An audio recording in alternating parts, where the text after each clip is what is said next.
అద్భుత రామూర్తిని వేదిక మీద ఆహ్వానిస్తుంది.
గురువుగారిని వారి ఆసనం స్వీకరించవలసిందిగా కోరుకుంటున్నాం. అలాగే ప్రొఫెసర్స్ మీ ఆసనాలు స్వీకరించవలసిందిగా కోరుకుంటున్నాం.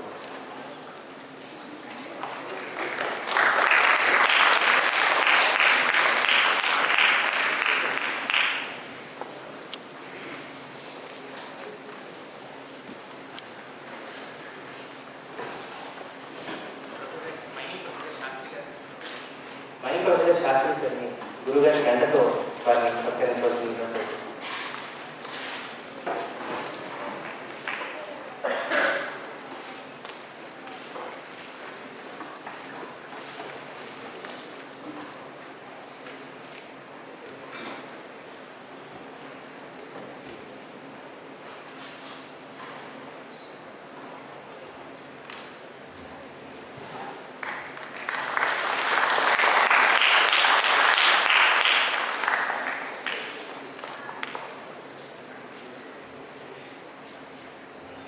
ఇప్పుడు ఒకసారి మనం గురుగారి ప్రసంగం వినే ముందు మా తెలుగు తల్లికి పాట మన రాజ్యగీతం అనుకోవచ్చు.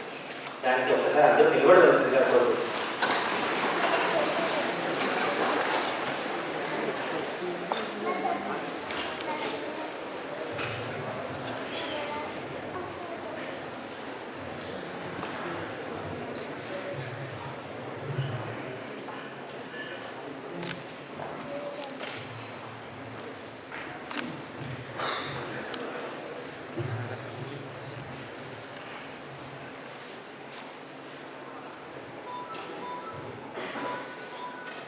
మాదేవో తల్లికి మల్లె పూదండ, మా కన్న తల్లికి మంగళారతులు. మాదేవో తల్లికి మల్లె పూదండ, కడుపులో బంగారు కలసులో కరుణ, కడుపులో బంగారు కలసులో కరుణ,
కయ్య గొంతులో తారాడు నాదాలు తిక్కయ్య కలములో తీరందనాలు నిత్యమై నిఖిలమై నిలచి ఉండేదాకా రుద్రమ్మ భుజ శక్తి మల్లమ్మ పతిభక్తి తిరుమల సుధీయోక్తి కృష్ణరాయల కీర్తి మా చెవులు రింగుమని వారులో నేదాకా నీ పాటలే పాడుతా నీ ఆటలే ఆడుతా జై తెలుగు తల్లి జై తెలుగు తల్లి జై తెలుగు తల్లి.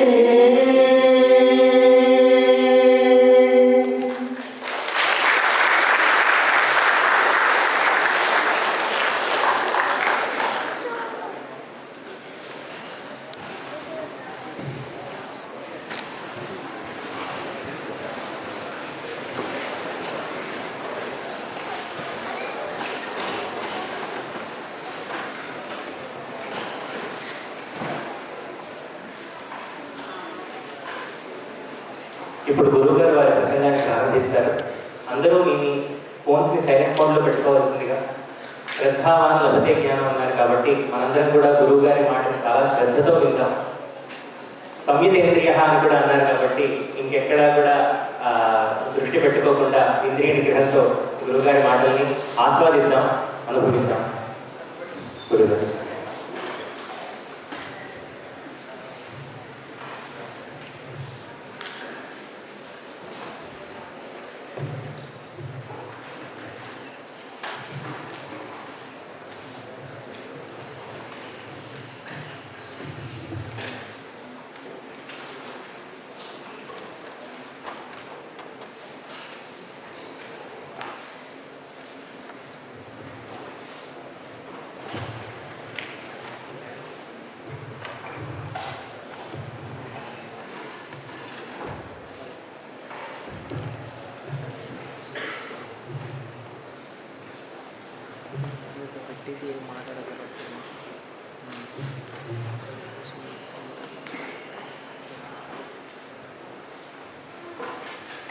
వేదమయీం నాదమయీం బిందుమయీం పరపదోద్యదిందుమయీం మంత్రమయీం తంత్రమయీం ప్రకృతిమయీం నౌమి విశ్వవికృతిమయీం కంఠపీఠికనోదార కంఠమొరయ చలముగావుత మన్మనక్షత్రసీమ కవి కుటుంబంబు పాలిటి దివిజసురభి జలద సంభవోటి భాషావధూతి. శ్రీ గురుభ్యో నమః. ఖరగ్పూర్ అనగానే దూర ప్రాంతాల్లో ఉన్న వారు కూడా గుర్తొచ్చేది ఐఐటి. అంత ప్రసిద్ధి చెందిన విద్యా సంస్థ ఇది. భారతదేశంలోనే ప్రథమంగా నెలకొల్పబడినటువంటి ఈ ఐఐటికి రావడం నాకు చాలా ఆనందం కలిగిస్తున్న అంశం. ఇదివరకు చెన్నై ఐఐటిలో అనేక ప్రవచనాలు చేయడం జరిగింది, అలాగే బెంగళూరు ఏఐఎంలో మాట్లాడటం కూడా జరిగింది. కానీ భారతదేశానికి తలమానికంగా ప్రథమంగా ఉన్నటువంటి సంస్థకి రావడం, ఇక్కడ సహృదయులతో ప్రసంగించడం అనేది ఒక మంచి అనుభూతిగా అనిపిస్తున్నది. పైగా ఇక్కడ తెలుగుదనం భారతీయతన అంశం గురించి మాట్లాడాలని కోరుకున్నారు ఇక్కడి వారు. ఇక్కడ ఉంటూ కూడా ఒక విధంగా ఇది తెలుగు రాష్ట్రాలకు చెందిన ప్రాంతం కాదు, అయినప్పటికీ ఇక్కడికి వచ్చి తెలుగువారిగా తమ సంస్కృతిని నిలుపుకుంటూ చేస్తున్న ఈ ప్రయత్నం కొన్ని దశాబ్దాలు ఇక్కడ సాగుతున్నది. వీరందరినీ అభినందిస్తూ అసలు తెలుగుదనం భారతీయత రెండు గురించి మాట్లాడాలంటే తెలుగుదనం అనేది ఒక రాష్ట్రానికి సంబంధించిన అంశం, భారతీయత అనేది దేశానికి సంబంధించిన అంశం. అసలు ప్రపంచంలో అన్ని దేశాలను పరిశీలిస్తే భారతదేశం యొక్క విలక్షణత మనం గమనించవచ్చు. దీనికి ఒక ప్రత్యేకత ఉంది. అదేంటి అంటే ఇక్కడున్నంత వైవిధ్యం ఇతర దేశాలు ఉండదు. ఇతర దేశాల్లో చూస్తే ఒకటే భాష, ఒకటే పద్ధతి అన్నీ ఉంటాయి. అక్కడ కూడా విశాలమైన భూభాగం ఉన్నా, అదేవిధంగా భౌగోళికంగా వాతావరణ పరిస్థితులు ఒక్కొక్క చోట ఒక్కొక్క దానికి తేడా ఉన్నప్పటికీ ఆ దేశాల్లో అంతటా ఒకటే భాష కనబడుతుంది, ఒకటే వ్యవహారాలు కనబడతాయి. కానీ భారతదేశంలో ప్రత్యేకత ఏంటంటే అనేక భాషలతో అనేక రకాల ఆచార వ్యవహారాలతో ఉన్నటువంటి విభిన్న రాష్ట్రాల కలయిక భారతదేశం. అది ఈ దేశానికి మాత్రమే ఉన్న ప్రత్యేకత. అది ముందు మనందరం తెలుసుకోవాల్సిన ప్రధానమైన అంశం. అయితే ఇక్కడ ఒక మాట, మన స్వాతంత్రం వచ్చిన తర్వాత అనేక రాష్ట్రాలు కలిపి ఒక దేశంగా మనం చేసుకున్నాం. ఫెడరల్ గవర్నమెంట్, ఫెడరల్ సిస్టమ్ ఒకటి ఏర్పాటు చేసుకున్నాం అని అనుకుంటే పొరపాటు పట్టండి. స్వాతంత్రం సిద్ధించక ముందు కూడా భారతదేశంలో ఇప్పుడు మనం విభిన్న రాష్ట్రాలుగా పేర్కొంటున్నవన్నీ విభిన్న రాజ్యాలుగా ఉండేవి. అంగవంగ, కళింగ, కర్ణాటక, కిరాట ఇత్యాది పేర్లతో మనకి పెద్ద పెద్ద మాటలే కనబడుతున్నాయి. అంగ, వంగ, కళింగ, ఆంధ్ర, కర్ణాటక ఇలాంటి ప్రాంతాలు ఈ భారతదేశం స్వతంత్ర దేశం కాక మునుపు, ఇతరులు ఈ దేశాన్ని ఆక్రమించక మునుపు కూడా ఈ పేర్లతో ఉన్నాయి. అవి స్వతంత్ర రాజ్యాలుగా ఉండేవి. అటువంటిప్పుడు వేటికనే రాజ్యం కదా, అంతా కలిపి ఎలా అవుతుంది అంటే, ఈ స్వతంత్ర రాజ్యాలుగా ఉన్నప్పుడు కూడా పరిపాలనా సౌలభ్యం కోసం ఎల్లలుండేవో కానీ సంస్కృతిగా అన్ని రాష్ట్రాలు కలిపి ఒక హృదయంతో ఉండేవి. అది ముందు తెలుసుకోవాల్సిన అంశం. అప్పుడు తెలుగు భాష ఉంది, ఉత్కళ భాష ఉంది, వంగ భాష ఉన్నది, కర్ణాటక, ద్రవిడ ఇత్యాది భాషలన్నీ ఉన్నాయి. ఇన్ని ఉన్నప్పటికీ కూడాను ఎక్కడున్న వారిని ఒకటే మాట చెప్పేవారు, భరతవర్షే భరతఖండే. ఆ తర్వాత ఏదైనా ఆ తర్వాత వారు ఉన్నటువంటి నదుల్ని చెప్పుకునేవారు, గంగా గోదావరి మధ్యదేశే, లేదా కృష్ణా గోదావరి మధ్యదేశే అని నిత్య సంకల్పంలో చెప్పుకునేటప్పుడు ప్రతి ఎవడు ఏ భాష వాడైనా, ఏ రాష్ట్రం వాడైనా వాడు హృదయంలో వచ్చే మాట ఏమిటి, భరతవర్షే భరతఖండే. కనుక స్వతంత్రం వచ్చిన తర్వాత రాష్ట్రాలను కలపడం వల్ల ఇది ఒక దేశం కాలేదు. అంతకుముందు భిన్న భిన్న రాజ్యములుగా ఉన్నప్పుడు కూడా అంతా ఒకటే భారతీయత అనే భావంలో ఉండేది. అది ఈ దేశం యొక్క గొప్పతనం. భిన్న భిన్న రాజ్యాలు వాళ్ళ పాలన వాళ్ళు చేసిన సంస్కృతి మాత్రం ఒక్కటే ఉండేది. అందుకే భిన్నత్వంలో ఏకత్వం అనే మాట ఈ దేశంలోంచి పుట్టిన నినాదం. భిన్న భిన్న రాష్ట్రాలైన హృదయం మాత్రం భారతీయత అనే అంతఃసూత్రం మాత్రం ఒక్కటిగానే భాషించే. అందుకే మనం పరిశీలిస్తే అక్కడెక్కడో హిమాలయాల కొసన ఉన్నటువంటి వాడు రచించినటువంటి గ్రంథములు ఇక్కడెక్కడో తెలుగునాడు ఉన్నవాడు కూడా చదువుకుంటాడు. అక్కడ వాడు గంగని గౌరవిస్తాడు ఎంతో, ఇక్కడ కావేరిని అంతే గౌరవిస్తాడు. అక్కడ కాశీ విశ్వనాథునికి అంత నమస్కారం చేస్తాడు, ఇక్కడ తిరుమల బాలాజీకి అంతే నమస్కారం చేస్తాడు. అంటే ఆ సేతు సీతాచలం ఎంతో భిన్నత్వం కనబడిన ఏకత్వం దేని వల్ల సిద్ధిస్తుంది అంటే సంస్కృతి వల్ల సిద్ధిస్తుంది. ఆ సంస్కృతి మనది భారతీయత అనేది. ఈ సంస్కృతిని పరిపుష్టం చేయడానికి అన్ని రాష్ట్రాలు అన్ని భాషలు తమ వంతు ప్రయత్నం చేశాయి. కనుక తెలుగుతనం భారతీయతల అంతర్భాగం. ఆ భారతీయత అనే దాన్ని స్థిరపరచడంలో తెలుగువారి పాత్ర ఏమిటి, తెలుగు భాష యొక్క గొప్పతనం ఏమిటి, తెలుగువారిగా మనం చెప్పుకోగలం. ఇదే అవకాశం మీరు ఇతర రాష్ట్రాల్లో అనిపిస్తే, ఒక తమిళ సోదరుడు, ఒక గుజరాత్ తమ్ముడు కూడా వచ్చి ఆ గుజరాత్ భాష గొప్పతనాన్ని, అది భారతీయ సంస్కృతికి తన వంతు పరిణామం కంట్రిబ్యూషన్ ఏమిటో అతడు చెప్పగలడు. అలాగే మరాఠా, మనం ఛత్రపతి శివాజీని గౌరవిస్తాం, కానీ మన భాష కాదు ఆయనది, మన రాష్ట్రం కాదు, అయినా ఎందుకు గౌరవిస్తున్నాం అంటే వారిది మనది ఒకటే సంస్కృతి కనుక. కనుక సంస్కృతిగా మనం భారతీయులు, అందులో ప్రత్యేకంగా తెలుగు వారిగా ఆ సంస్కృతిని మనదైనటువంటి శైలిలో మనం అనుసరిస్తూ మనదైన పరిణామాన్ని అందిస్తున్నాం దేశానికి. ఇది ఒక్కటి తెలుసుకుంటే తెలుగువారిగా గర్వించాలి, భారతీయుడిగా కూడా గర్వించాలి మనం. అలాంటి గర్వభావం కలగాలి అంటే నా గంట సేపు ప్రవచనంతో సరిపోదు, ఎంతో తెలుసుకోవాల్సి ఉంది. పైగా మన సంస్కృతిని దెబ్బతీయాలంటే, ఈ దెబ్బతీయాల ఉద్దేశం పెట్టుకుని మనపై దాడి చేసినటువంటి వారు ఎవరైతే ఉన్నారో వాళ్ళు చేసిన గొప్ప ప్రణాళిక ఏమిటంటే, ముందు భాషని దెబ్బ కొడితే సంస్కృతి మొత్తం దెబ్బతింటుందని వాళ్ళు భావించారు. అదే భాషను దెబ్బ కొట్టారు. ఆ భాషే గొప్పదనే భావం మనకు కలిగించారు.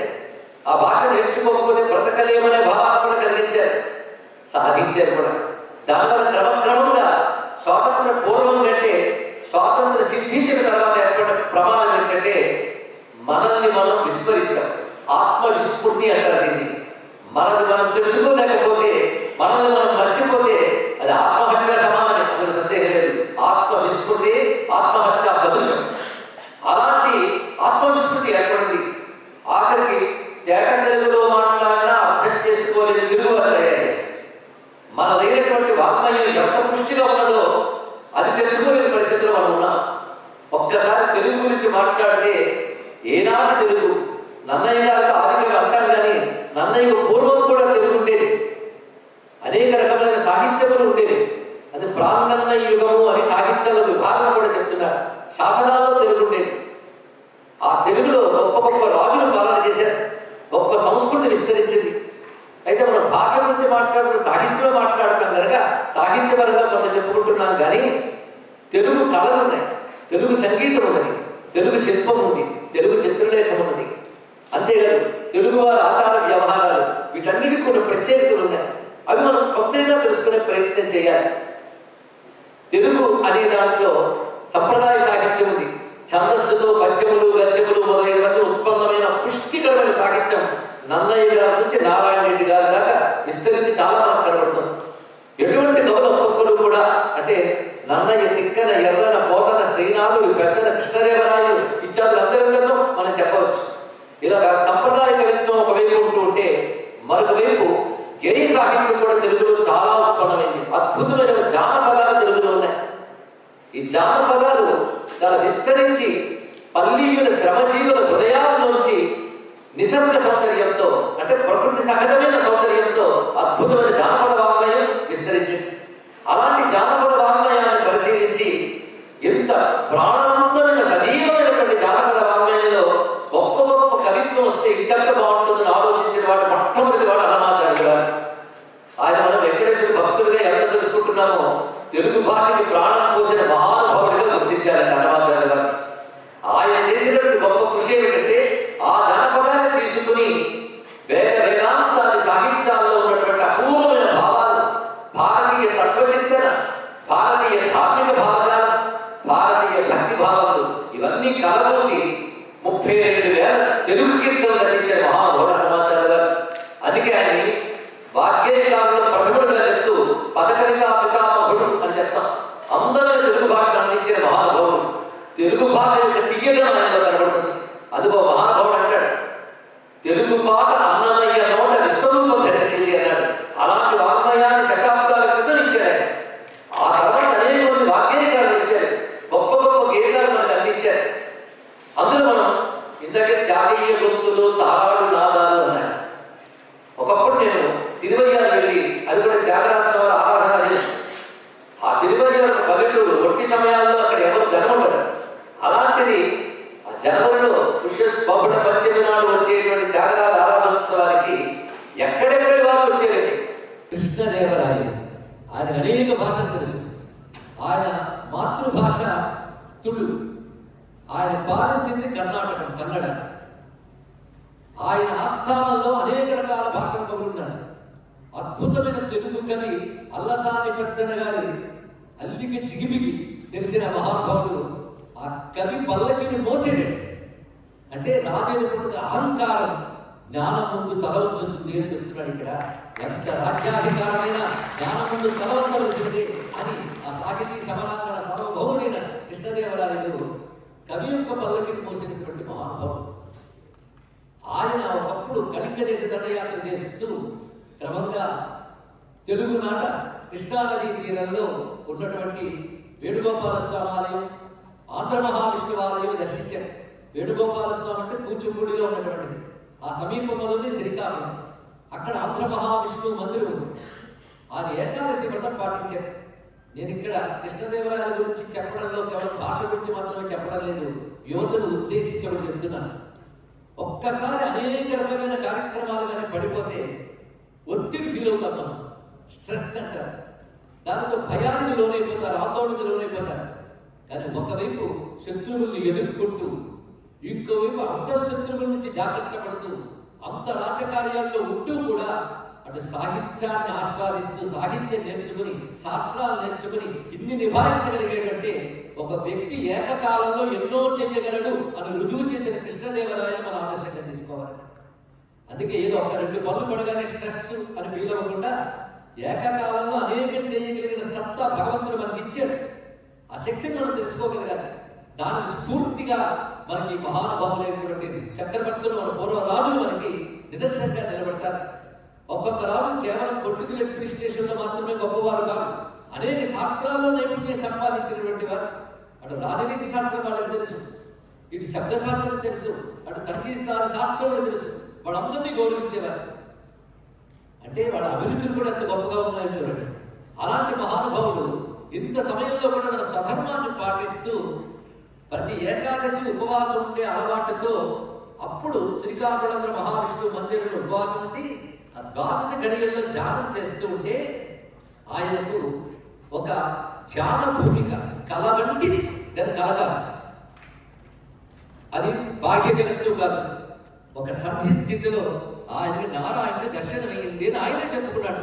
నీలమేఘము డాలు డీలు చేయగ జాలు మెరుగు చామన ఛాయ మేలితోడ అరవిందముల కచ్చు నడగించు జిగెచ్చు నాయతమ్మగు కన్ను దోయితోడ పులుగురాయని చట్టు పలవన్ను నరబట్టు హొబ్బట్టు జిలుగు రెండెంపుతోడ ఉదయాన్న బింబంబు నొలకు విడంబంబు దొరలంక నాడు కౌస్తుభముతోడ తమ్మికేలుంట పెరకేల దట్టయించు లేములుడిపిడి లేచూపు లేమతోడ తొలకు దయతల్పు చెన్నంపుతోడ కళ తనంద్రగల దాక్షుడిట్లని ఆనందించే.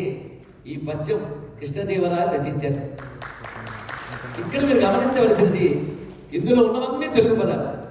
ఈ మధ్య తెలుగు పదాలంటే ఏమిటంటే తెలుగువాడికి అర్థం కాని వీరు నిర్వచనం చెప్పాల్సి వచ్చింది. ఇప్పుడు చెప్పిన దాంట్లో చాలా మందికి అర్థమైంది, కానీ అన్ని తెలుగు పదాలు వాడాడు ఆయన.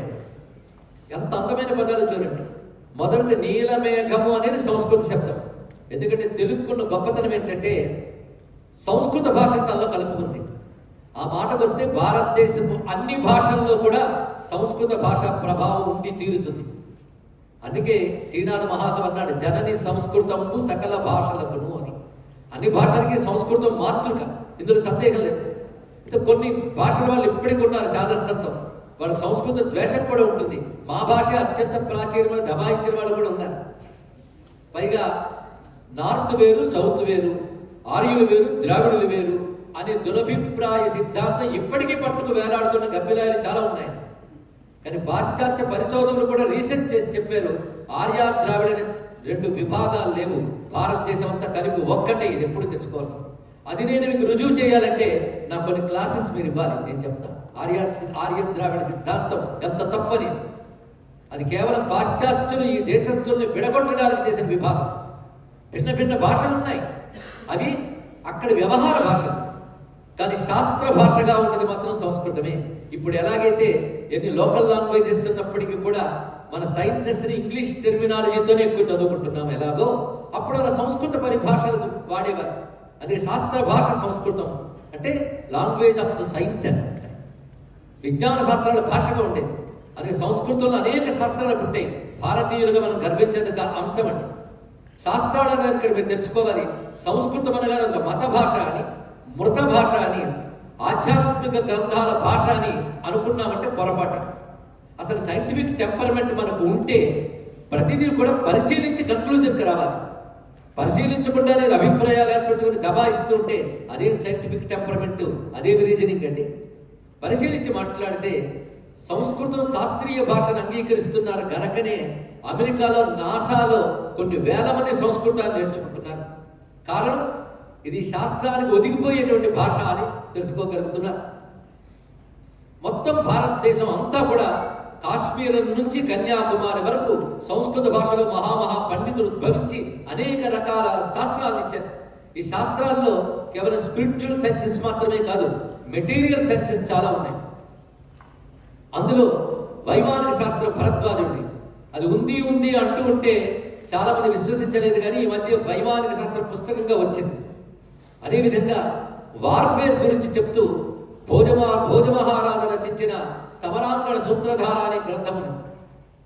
అలాగే భూమికి సంబంధించినటువంటి లోపల జలానికి సంబంధించి ఎలా పోల్చుకోవాలి భూమి బట్టి అంటూ భౌగోళిక శాస్త్రము, జలశాస్త్రము కూడా వరాహమిహిరుడు రచించిన బృహత్ పరాశర సంహితలో ఉండడమే కాకుండా, హోరా గ్రంథంలో ఉండడమే కాకుండా జలాంగణ శాస్త్రం అని మరొక శాస్త్రం ఉంది. నేను మాట్లాడుతున్నదంతా మెటీరియల్ సైన్సెస్ గురించే చెప్తున్నాను.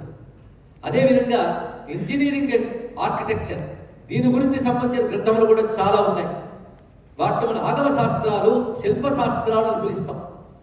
ఒక్కసారి హంపిలో ధ్వంసమైపోయినటువంటి ఆలయాల గురించి, కట్టడాల గురించి ఒక్కసారి ఆలోచిస్తే ఒక స్తంభం ఉంది, ఆ స్తంభం చుట్టూ చిన్న చిన్న స్తంభాలు 7 ఉంటాయి. చూడడానికి 7 ఒకేలా కనబడతాయి. కానీ ఒక స్తంభాన్ని కొడితే సా అనే స్వరం వస్తే మరొక స్తంభాన్ని కొడితే రి అనే స్వరం వస్తుంది.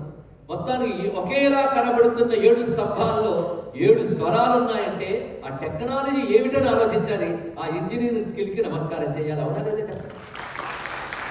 అంతేగాని అది ఒక స్పిరిచువల్ మిరాకిల్ అనుకోవడం కాదు, అది ఇంజనీరింగ్ స్కిల్. అని మన ఆర్కిటెక్చర్లో ఉన్నటువంటి ఒక అద్భుతమైన సైన్స్ ఎలా నెలకొల్పారు.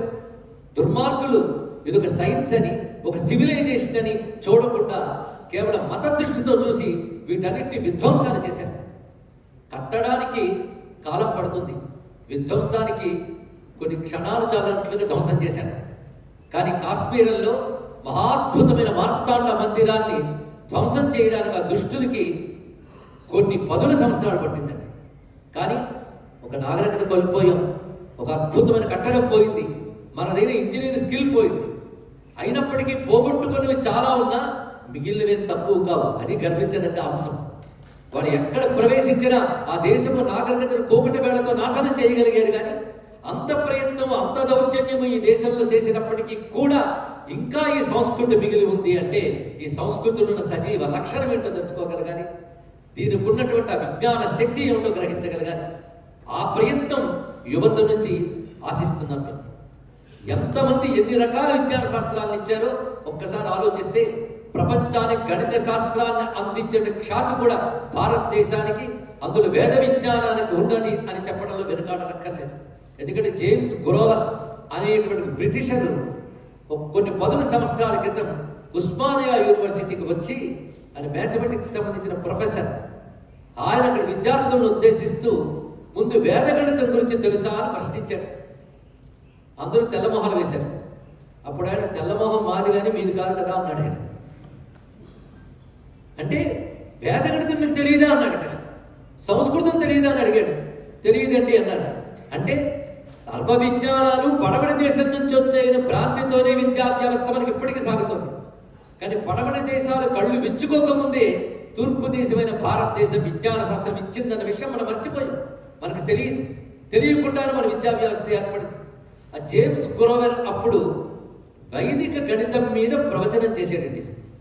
స్టూడెంట్స్ని ఉద్దేశించి లెక్చర్ ఇచ్చాడు. ఆయన ఆశ్చర్యపోయాం మనం అందరం కూడా.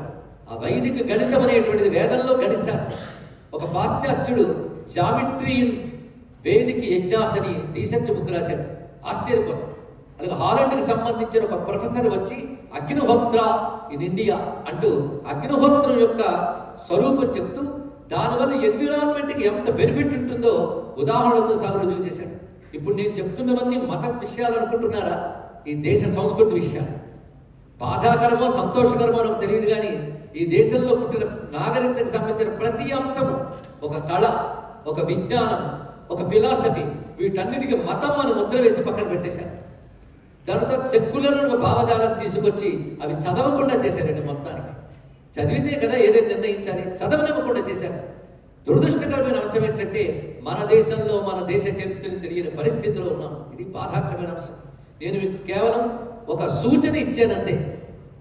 ఇక్కడ విద్యార్థులు ఉన్నారు, స్ఫూర్తి పొందగలిగే సంస్కారం కలిగిన హృదయం ఉన్నారు కనుక ఇంత ఇస్తే అంత అల్లుకుపోయేటువంటి మీ సంస్కారానికి నమస్కారం చేసుకుంటూ మీ ద్వారా మళ్ళీ భారతీయ పురావైభవం బయటకు రావాలని కోరికతో నేను చెప్తున్నాను.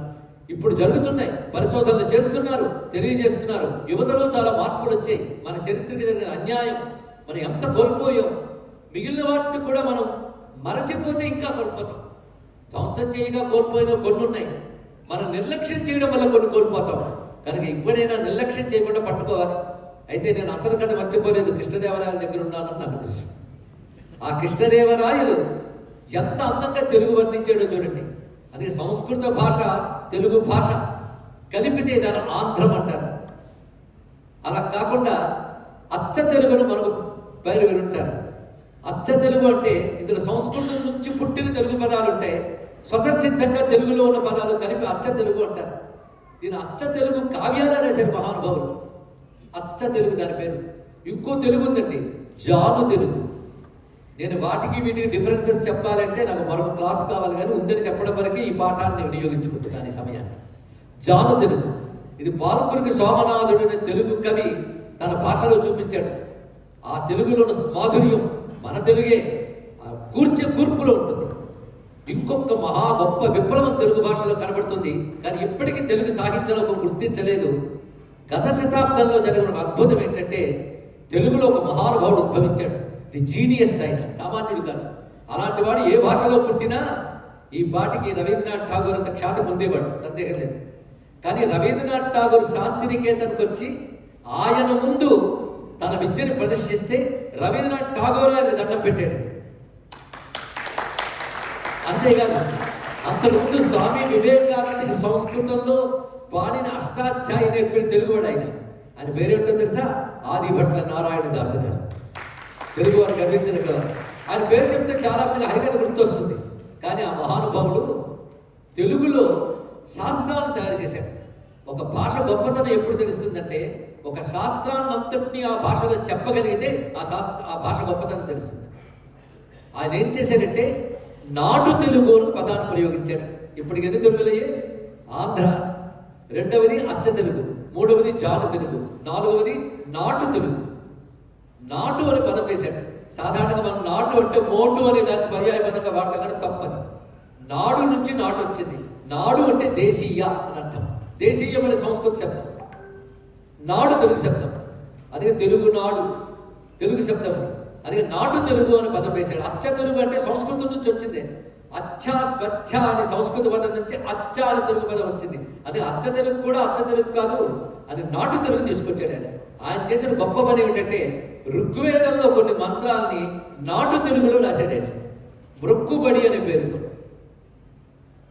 ఇంకొకటి ఆయుర్వేదాన్ని నాటు తెలుగులో రాశాడు ఆయన, మన్కి మిన్కు అని పేరుతో. మనికి మినుకు, మనికి అంటే లైఫ్, ఆయుష్. మిన్కు అంటే ది లైట్, అంటే నాలెడ్జ్ అనే పేరుతో తీసుకున్నాడు. మన్కి మిన్కు అని రాశాడు. ఇది నేను ఎందుకు మీకు పరిచయం చేస్తున్నానంటే ఒక సైన్స్ని ఈ భాషలో చెప్పచ్చు అని కేవలం తెలుగు పదాలతో శాస్త్రాన్ని రచించాడు కనుక చెప్తున్నాడు. అదేవిధంగా లలితా సహస్రంలో 1000 నామాలకి భాష్యాన్ని తల్లి విన్కి అనే పేరుతో నాటు తెలుగులో రాశాడు.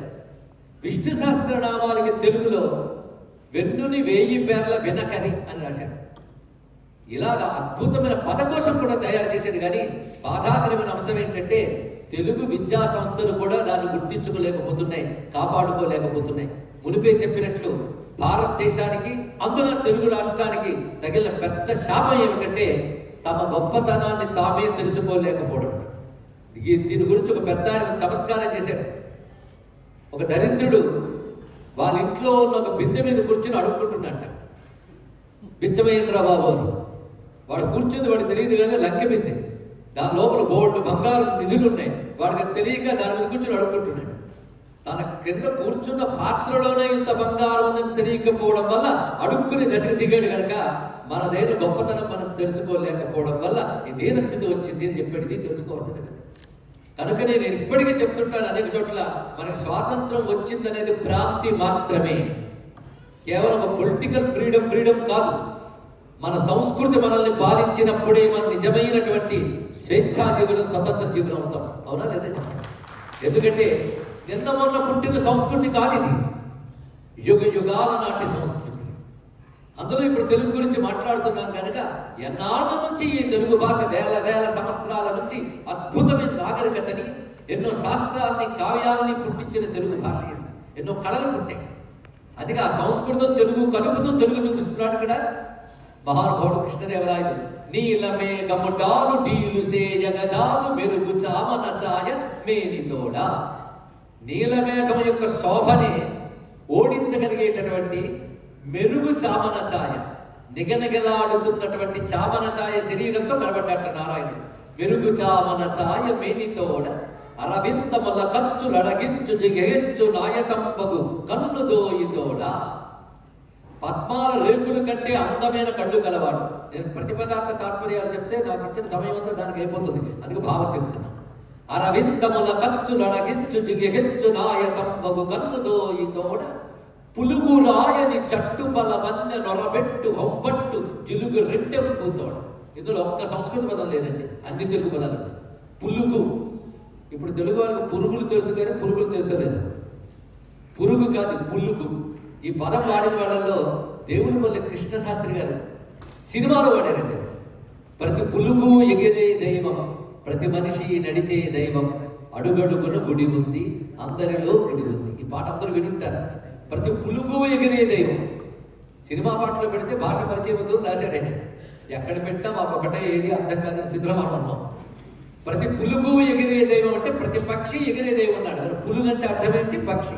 పులుగు రాయడు అంటే పక్షుడు రాజు అంటే గరుత్మంతుడు చెప్తున్నాడు. పులుగు రాయని చట్టుప, చట్టుప అంటే రెక్క, రెక్కలు. చట్టుపల వన్నె నొరబెట్టు హొబ్బట్టు జిలుగు వెన్నెంపు తోడ. గరుత్మంతుడు రెక్కలు బంగారు రంగుతో ఉంటాయట. దానిపైన కూర్చున్న నారాయణుడు పీతాంబరం ధరించాడు, అది బంగారు రంగుదే. ఆ పీతాంబర కాంతి ఎలా ఉన్నదంటే పక్షిరాజైన గరుత్మంతుడి రెక్కల కాంతి కంటే గొప్పగా ప్రకాశిస్తుంది. అంతేకాదు, ఉదయాత్మ బింబంబు నరయు విడంబంబు దొరలంగ నాడు కౌస్తుభముతోడా.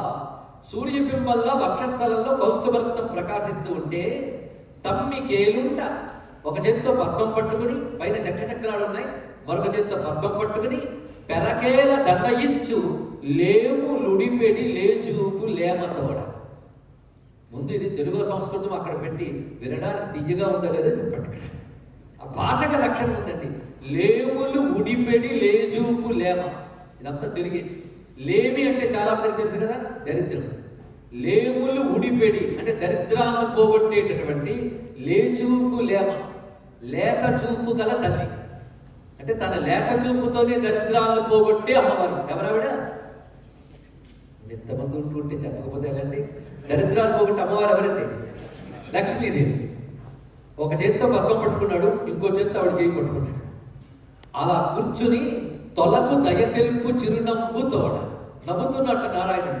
ఆ నవ్వు దేన్ని చెప్తోందంటే హృదయంలో దయ ఉంది అని చెప్పడానికి నవ్వుతున్నాడు. తన ప్రసన్న భావాన్ని చూపిస్తూ కళ తనంధ్రధర దాక్షుడు ఇట్లని ఆనందించే.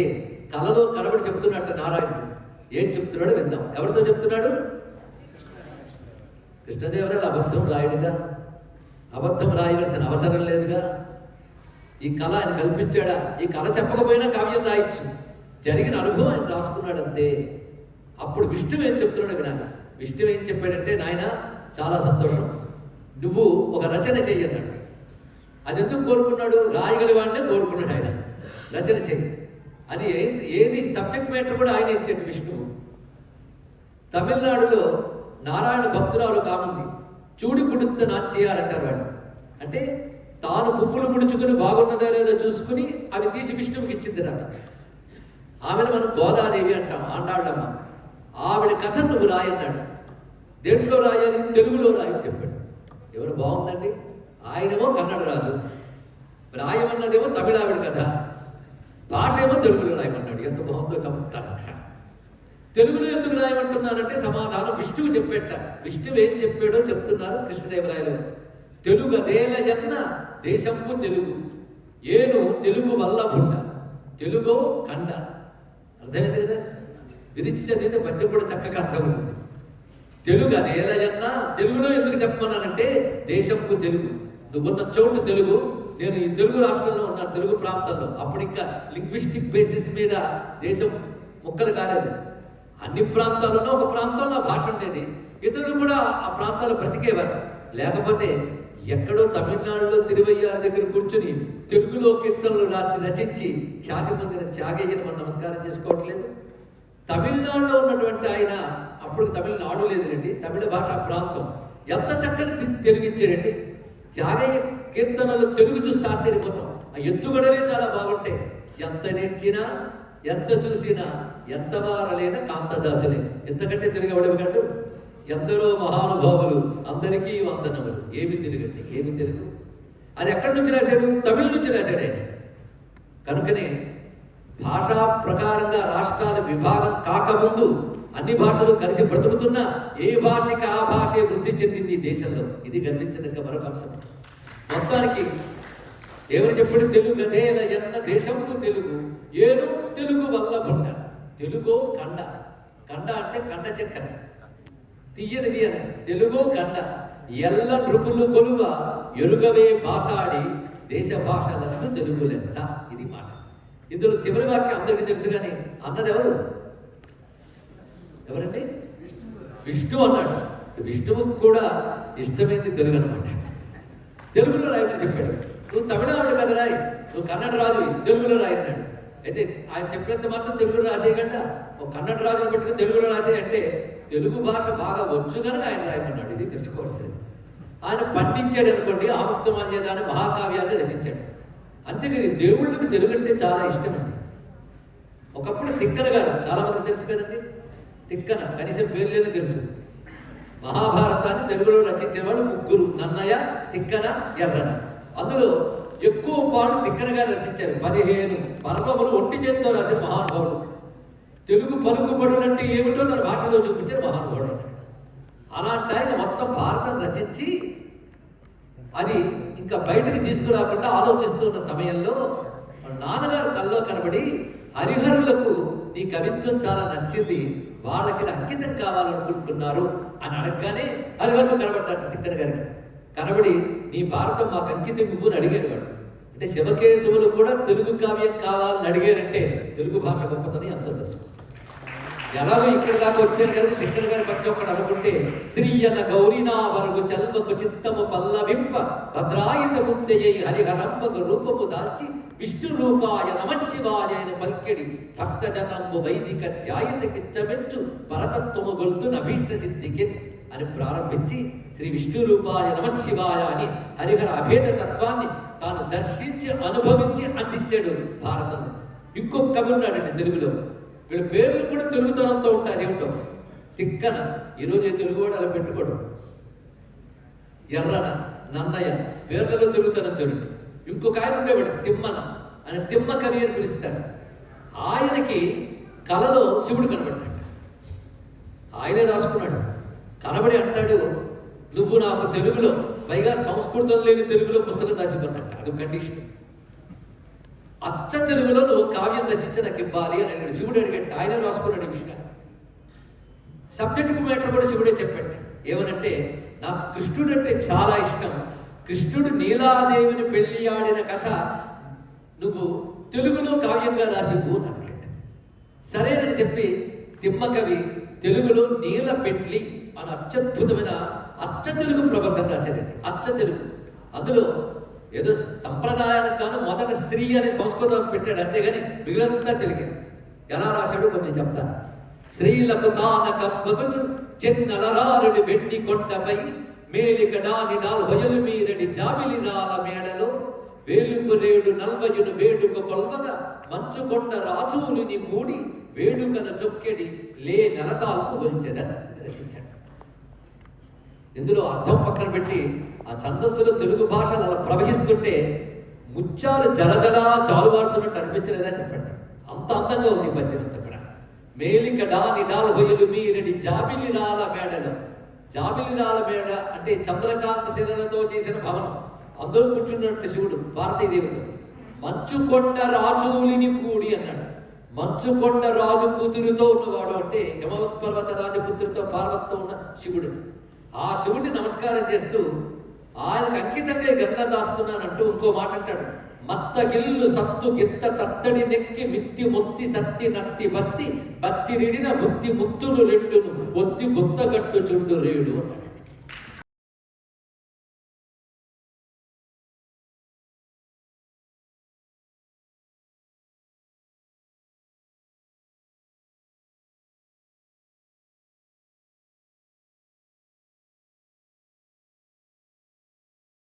అగ్నితో బతిరిస్తే ముత్తి ముత్తులు రెండు, ముక్తి కూడా ఒత్తి గుత్తగట్టు చుట్టూ రేడు.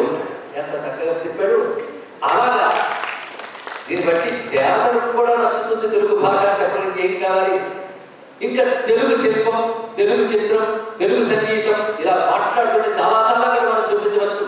మన దగ్గర శిల్ప సంపద మన ఆలయాల్లో కనబడుతున్నది. వీటన్నిటికీ మరి మూలం మన నాట్యాలకి కూచిపూడి మనదైనటువంటి నాట్య సంప్రదాయం. పైగా చిత్రం ఏంటంటే భారతదేశంలో అన్ని విద్యలు కూడా యోగుల చేతుల్లో వచ్చేది.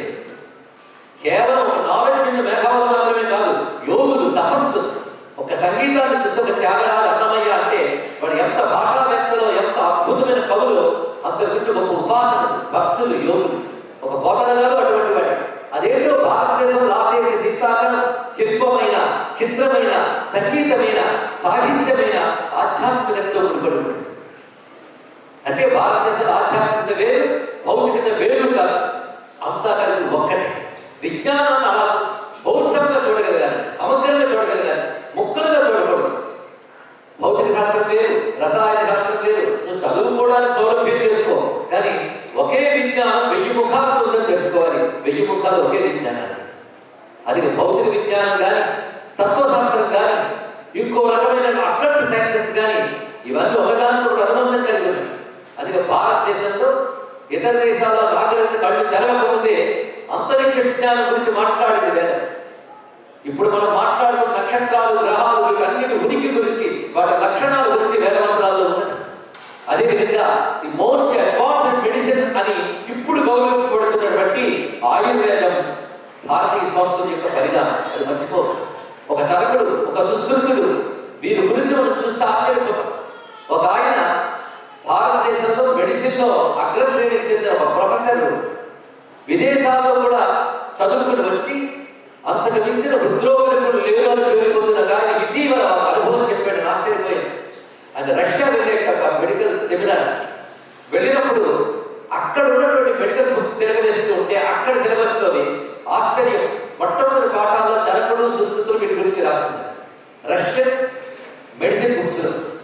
ఆయన ఆశ్చర్యపోయి అక్కడ ప్రశ్నని, ఇవి మీ గ్రంథాల్లో ఉన్నాయే అంటే, ఏ మీ గ్రంథాల్లో లేవా అని అడిగారు. అవును, నేను మెడిసిన్ చదివేది కానీ మాకు చరకుడు, సుశ్రుతుల గురించి మాకు ఏం చెప్పలేదు. అరే, అసలు మెడిసిన్లో మొట్టమొదటి వారు వాళ్ళేనయ్యా, వాళ్ళకి తెలుసుకోలేకపోతే ఇంకేం మెడిసిన్ నువ్వు చదివినట్లు అనగానే సిగ్గుపడి వెంటనే ఆయుర్వేద శాస్త్రాన్ని నేర్చుకుని ఆయుర్వేద వైద్యుడిగా స్థిరపడ్డాడంట మహానుభావుడు. ఇది ఆలోచించవలసిన అవసరం అందరూ కూడా. అంటే మన చేత మన గ్రంథాలు చదవలేదు, అవన్నీ వేరు, ఇప్పుడు వచ్చిన మోడల్ వేరు అనుకున్నారు. కానీ ఒక మెడిసిన్ క్రమంగా ఎవాల్వ్ వచ్చిందన్న విషయం చెప్పలేకపోతున్నారు. ప్రాథమిక విషయాలు మర్చిపోతే ఎలా? నేను న్యూయార్క్లో వైద్య శాస్త్రాలు చదివించిన ప్రొఫెసర్తో డైరెక్ట్గా మాట్లాడినప్పుడు ఆయన ఒక మాట చెప్పాడు, ఆశ్చర్యపోయాను. మొట్టమొదటి సత్యం ఎవరు అంటే సుశ్రుతుడు. మొట్టమొదటి సత్యం బ్రెయిన్ సర్జరీ చేశాడు మహానుభావుడు. ఆయన ఒక 150 పైచులు పరికరాలు కనిపెట్టి అవి సర్జరీకి వాడాడు. ఇప్పటికీ అవే పరికరాలు వాడుతున్నాం కానీ ఎక్స్ట్రా ఇంకొకటి కూడా వాడడం లేదు అని చెప్పాడు ఆయన. అంటే సర్జరీకి పితామహుడు మాత్రమే కాకుండా అడ్వాన్స్డ్ సర్జరీ ఇచ్చాడు. ఒక్కసారి చరక సంహిత సుశ్రుత మీరు అలా తిరగలేదు, ఎన్ని అద్భుతాలు కనబడతాయి. ఇంత అద్భుతమైన శాస్త్రంలో పుట్టిన దేశంలో పుట్టే నేను గర్వభావం మనకు కలిగిన. అందుకే భారతీయత అంటే ఏదో స్పిరిచువలిజం గురించి చెప్తున్నాను, మతం గురించి చెప్తుందో అనుకోవద్దు. మెటీరియల్ సైన్సెస్ లో అడ్వాన్స్డ్ చేరిన వాడే స్పిరిచువల్ సైన్స్ చెప్పగలడు. కానీ భారతదేశంలో ఒక సైన్స్ చెప్పగలిగేము అంటే, స్పిరిచువల్ ఫిలాసఫీ చెప్పగలిగేమంటే మిగిలిన మెటీరియల్ సైన్సెస్ లో అడ్వాన్స్ అయ్యాము. అందుకే రామకృష్ణ పరమహంస స్వామి వివేకానంద చెప్పిన గొప్ప మాట ఏంటో తెలుసా? స్వామి వివేకానంద రీజన్తో మాట్లాడేవాడు. ఎప్పుడైనా లాజికల్ టెంపర్మెంట్ ఆయన ఉండేది, దాన్ని సాటిస్ఫై చేసే సమాధానం చెప్పిన ది గ్రేటెస్ట్ ఫిలాసఫర్ అంటే రామకృష్ణ పరమహంస. ఆయన నేలలో ఉంది సగర్వంగ తృప్తిగా నేను చెప్తున్నాను విషయాన్ని. ఆ పరమహంస స్వామి వివేకానంద చెప్పాడు, భారతీయ సంస్కృతి అంటే ఏంటో తెలుసా? ఆర్ట్స్, సైన్స్ అండ్ ఫిలాసఫీ మూడింటి బ్లడ్ చేస్తే అది భారతీయ సంస్కృతి అని చెప్పాడు. Arts, science and philosophy. అందుకే ఫిలాసఫీలో ఎన్ని లేయర్స్ ఉన్నాయో అన్ని దేశం ఆవిష్కరించింది. సైన్స్ లో అన్ని రకాల సైన్సెస్ చెప్పింది. అదేవిధంగా కళలు, ఆర్ట్స్ సంబంధించి ఒక పెయింటింగ్, ఒక స్కల్ప్చర్, ఒక సాహిత్యం, ఒక సంగీతం, ఆ సంగీతంలో ఎన్ని శైలి విన్యాసాలు ఎన్ని ఉన్నాయండి. అలాంటి సంస్కృతి ఉంది. అందుకే రవీంద్రనాథ్ ఠాగూర్ ఒక మాట చెప్తాడు, భారతీయ సంస్కృతి గొప్పతనాన్ని పాశ్చాత్యులు చెప్తారని చెప్పిన మాట ఏమిటి అంటే, నేచర్కి మానవుడికి ఇద్దరి మధ్య గోడలు ఏర్పరుస్తున్నాయి విదేశీ సంస్కృతులు, నేచర్కి హ్యూమన్ బీయింగ్ కి మధ్య బ్రిడ్జి ఏర్పరుస్తుంది ప్రాచీన భారతీయ సంస్కృతి అని చెప్పాడు. ఇక్కడ వంతెన ఏర్పరుస్తుంది, ప్రకృతితో కలిసి పడడం నేర్చుకున్నాడు భారతీయ. అదే అద్భుతమైన శాస్త్రాలు ఆవిష్కరించినటువంటి మహర్షులు, సైంటిస్టులు. మహర్షి మీన్స్ సైంటిస్ట్, దార్శనికులు, విజువలైజర్. వాళ్ళు అరణ్యాల్లో కూర్చొని విజ్ఞానాన్ని అందించారు. సింపుల్ లివింగ్ అండ్ హైటింగ్, ఇది వాళ్ళు చూపించిన ఆదర్శం. అందుకే ప్రకృతిని దెబ్బతినకుండా ప్రకృతితో కలిసి బ్రతకడం నేర్చుకున్నారు. ప్రకృతికి తనకి ఒక హార్మోనీని సాధించారు. ఆ హార్మోనీ విషయం ఆధునిక నాగరికత పేరుతో, మోడర్న్ సైన్స్ పేరుతో ప్రకృతిని ఎక్స్ప్లోయిట్ చేయాలనుకుంటున్నాం. ఎక్స్ప్లోయిట్ అనే మాట చాలా తప్పండి. ప్రకృతిని మనకు అనుకూలంగా చేసుకునే మార్గాలు చాలా ఉన్నాయి. అలాంటి సాత్విక మార్గంతో, ప్రేమ మార్గంతో ప్రకృతిని మనకు అనుకూలంగా చేసుకుంటే వేదం నుంచి పర్యావరణకు సంబంధించి ఎన్ని అద్భుతాలు చెప్తున్నారు. ఇవాళ ఇప్పటి వరకు మనం మాట్లాడిన మాటల్లో ఇండియన్ అవుట్లుక్, ప్రాచీన భారతీయ దృక్పథాన్ని, ఒక అప్రోచ్ని మనం చెప్పుకుంటున్నాం. ఆ కోణంలో అన్ని సైన్సెస్ మనం చూడగలగాలి. చూస్తే ఒకదానితో కలిసి ఉంటాయి తప్ప ఒకదానితో విడిగా ఉంటాం. దేనికని విడిగా చూడటం ఆధునిక నాగరికత. అన్నింటినీ ఒకే సూత్రంతో కలిపి చూడడమే సనాతన భారతీయ సంస్కృతి. ఇది తెలుసుకోవాల్సింది. ఆ సూత్రంతో పట్టుకోవాలి, అంతఃసూత్రాన్ని పట్టుకోగలగాలి. ఆ ఆదర్శాన్ని మనకి ఆనాడు ఋషులు చూపించారు. విస్మరిస్తున్న దశలో ఒక మహాపురుషుడు రామకృష్ణ పరమహంస ఆవిర్భవించి, ఆయన ద్వారా స్వామి వివేకానందుడు ఉద్భవించి ప్రపంచ దేశాలకు తెలియజేశాడు భారతీయత అంటే ఏమిటో. అని చెప్పింది ఒక మతం గురించి చెప్పలేదు, భారతీయత గురించి చెప్పాడు. ఆ మాటకు వస్తే భారతీయ సంస్కృతిని మతంగా ఒప్పుకుంటే ఆ మతానికి చెందిన వాళ్ళగా మాట్లాడడం తప్పేమి. అలా భారతీయత గురించి ఆ మహానుభావుడు మాట్లాడాడు. ఈ దేశం గొప్పతనాన్ని చెప్పాడు. అప్పుడు అంటాడు నేతాజీ సుభాష్ చంద్రబోస్ ఏమనంటే, స్వామి వివేకానంద అనే వ్యక్తి లేకపోతే దేశభక్తి లేదు, స్వాతంత్ర ఉద్యమం లేదు. కనుక మొదటి స్వాతంత్ర ఉద్యమకర్త ఎవరు అంటే స్వామి వివేకానంద. ఈ అన్ని ఆలోచన మాట నేనన్నది కాదు, రవీంద్రనాథ్ ఠాగూర్ అన్నాడు, గాంధీ అన్నాడు. ఏమన్నాడు? నేను వివేకానంద సాహిత్యం చదివే వరకు ఈ దేశం మీద నాకు అవగాహన లేదన్నాడు. ఇది మనం ఆలోచించుకొని ఒక్కసారి వివేకానంద సాహిత్యం చదవండి. యువత ఎంత బలంగా ఉండాలని చెప్పాడు ఆయన. మొత్తం భారతదేశం, ప్రపంచ దేశాలు తిరిగి భారతదేశానికి వచ్చిన తర్వాత ఆయన ఘనస్వాగతం ఇక్కడ లభించింది మళ్ళీ భారతదేశంలో. అప్పుడు భారతీయులు కొందరు అడిగారు, మీరు ఆ మాటలేమో మాకే చెప్పచ్చు కదా, మీరు అక్కడికి వెళ్ళి చెప్పి ఇక్కడికి వచ్చారు అంటే, నేను అక్కడికి వెళ్ళి వచ్చి ఇక్కడ చెప్తే కానీ నువ్వు వినవు, అందుకే అక్కడికి వెళ్ళి వచ్చి ఇక్కడ చెప్పాను. అదే మన పరిస్థితి. అంతేకాదు ఆయన మాట అంటాడు, ఇదివరకు ఈ దేశం నుంచి వెళ్ళేటప్పుడు ఈ దేశం మీద ప్రేమ ఉండేది, అన్ని దేశాలు తిరిగి వచ్చాక ఈ దేశం పైన భక్తి రెట్టిపోయింది అనుకున్నాడు. చెప్తున్నాడు, ఎంతవరకు నా దేశాన్ని ఒక భూఖండంగా చూశాను, అన్ని దేశాలు తిరిగి వచ్చాక నాకు భారతదేశం ఏంటో మరింతగా తెలుస్తుంది. ఇప్పుడు ఈ దేశంలో ప్రతి మట్టి కళ పవిత్రమైందని నేను భావిస్తున్నానని చెప్పాడు మహానుభావుడు. అదండి దేశం. అలాంటి వివేకానంద కోరుకున్నది ఏమిటి అంటే, ఆయన చెప్పిన మాట నేను ఇప్పుడు అప్పచెప్తున్నాను. ప్రతి దేశపు యువతని ఏం చెప్తారంటే, ముందుకు వెళ్ళు, ముందుకు వెళ్ళు, గో అహెడ్, ఇది చెప్తారు. కానీ నేను భారతీయ యువతకి చెప్తున్నది ఏమిటంటే, గో బ్యాక్, వీలైనంత వెనక్కి వెళ్ళు, వెనక్కి వెళ్ళు, వెనక్కి వెళ్ళు అని చెప్తాను. ఎందుకంటే ఎంత వెనక్కి వెళితే భారతదేశం గొప్పతనం నీకు అంతగా తెలుస్తుంది. ఇంకా వెనక్కి వెళుతున్న కొద్దీ భారతీయ ఋషులు యుగాల క్రితం ఇచ్చిన ఆదర్శాలు నీకు తెలుస్తాయి. యుగాల నుంచి ఈ దేశం ఇతర దేశాల కంటే కంటకెక్కింది, నువ్వు దాన్ని మర్చిపోయావు. వెనక్కి వెళ్ళు, వెనక్కి వెళ్ళు, వెనక్కి వెళ్ళు, వెనక్కి వెళ్ళి ఈ దేశం గొప్పతనం తెలుసుకుని అప్పుడు ముందుకు వెళ్ళు అని చెప్పిన స్వామి వివేకానంద మాటని శిరోజాగ్రత్తగా ఒక మాట అనొచ్చు. ఇప్పుడు మనం చదువుతున్న విద్య హిందూ ఇంగ్లీష్ చదువుతున్నాం. ఇంకా భారతదేశంలో ఒక నేషనల్ లాంగ్వేజ్ హిందీ నేర్చుకుంటున్నాం. ఏ ప్రాంతంలో ఉంటామో ఆ ప్రాంత భాష నేర్చుకుంటున్నాం. మళ్ళీ మాతృభాష నేర్చుకోవాలని చెప్పడం ఏమిటండి అంటే, అన్ని భాషలు సుమారు 4-5 భాషలు ఒక్క కాలంలో నేర్చుకోగలిగే శక్తి బాల్యంలో యవ్వనంలో ఉంటుంది. ఇది హ్యూమన్ బ్రెయిన్ మీద రీసెర్చ్ చేసి పెద్దవాళ్ళు చెప్పిన మాట నేను చెప్తున్నాను. ఏకకాలంలో 4 లాంగ్వేజ్ నేర్చుకోగలరు. జ్ఞానం మన మాతృభాష నేర్చుకోవాలి, ప్రపంచ భాష నేర్చుకోవాలి, దేశ భాష నేర్చుకోవాలి, వీలైతే ప్రాంత భాష కూడా నేర్చుకోవచ్చు. కానీ అది బాధాకరమైన అంశం ఏంటంటే, ఒకప్పుడు బెంగళూరులో ఉన్న ఒక తెలుగు కోడల్ని వాళ్ళ అత్తగారు చెప్తున్నారు, నువ్వు వాళ్ళ ఖాళీని కూర్చునే వద్దు, ఫ్రెంచ్ నేర్చుకోవచ్చు కదా. బెంగళూరు అన్న ఫ్రెంచ్ ఖాళీగా ఉంటే సంస్కృతం నేర్చుకోవచ్చు, తెలుగు నేర్చుకోవచ్చు. అంత విదేశీ వ్యామోహం ఎందుకు పడుతుంది? పోనీ ప్రతిదీ రీజనింగ్తో ఆలోచిస్తాం కదా, విదేశీ వ్యామోహానికి రీజనింగ్ ఏముంది? దానికే రీజనింగ్ అంటారు. అందుకు ఇన్ని భాషలు నేర్చుకోవాలని స్ట్రెస్ అనవద్దు, నేర్చుకోవచ్చు, సులభంగా నేర్చుకోవచ్చు. బ్రెయిన్కి మీరు ఎంత పని పెడితే దానికి అంత బలం పెరుగుతుంది. బ్రెయిన్కి ఎక్సర్సైజ్ కావాలి, నేర్చుకోవడమే ఎక్సర్సైజ్. అందుకే రవీంద్రనాథ్ ఠాగూర్ ఒక మాట అంటాడు, ఏ రోజు నువ్వు కొత్త విషయం నేర్చుకోవో ఆ రోజు బ్యాడ్ డే కింద లెక్క. ప్రతిరోజు నేర్చుకోవాలి, జీవితాంతం నేర్చుకోవాలి. అంతేకాని చదువు పూర్తయింది, డిగ్రీ అయింది కదా చదువు క్లోజ్ చేయకూడదు. జీవితాంతం నేర్చుకుంటూనే ఉండాలి. జీవితాంతం నేర్చుకున్నవాడు జీవితాంతం యవ్వనంగా ఉంటాడు. నేర్చుకోవడం యవ్వన లక్షణం. బతుకంతా యవ్వనంతో ఉండాలంటే బతుకంతా నేర్చుకోవాలి. ఏదో ఒకటి నేర్చుకుంటూ ఉండాలి. మంచి విషయాలు నేర్చుకోవాలి. అందుకే ప్రతి గడిచిన రోజు ఏదో నేర్చుకున్న రోజే ఉండాలన్న ఠాగూర్ మాట మనం తెలుసుకోవాలి. కానీ స్వామి వివేకానంద చెప్పి వీలైనంత వెనక్కి వెళ్ళండి, దీని గొప్పతనం మీకు తెలుస్తుందన్నాడు. పరిశీలించకుండా మనం కళ్ళు తెలుసుకొస్తున్నాం, పరిశీలించి అప్పుడు మాట్లాడాలి అని చెప్పాడు వివేకానంద. మరొక మాట చెప్పాడు, ఒక మొక్కను మనం నాటితే అది వృక్షంగా వస్తుంది. ఆ వృక్షంగా వచ్చినప్పుడు మొక్క వృక్షంగా ఎదగడానికి ఎన్ని తీసుకుని ఎదుగుతుందో ఆలోచించండి. భూమి నుంచి మట్టి తీసుకుంటుంది, నీరు తీసుకుంటుంది, కాంతిని తీసుకుంటుంది, గాలిని తీసుకుంటుంది. కానీ అది గాలిగా, కాంతిగా, మట్టిగా మారదు, చెట్టుగానే ఎదుగుతుంది. ఇది తెలుసుకోవాలి.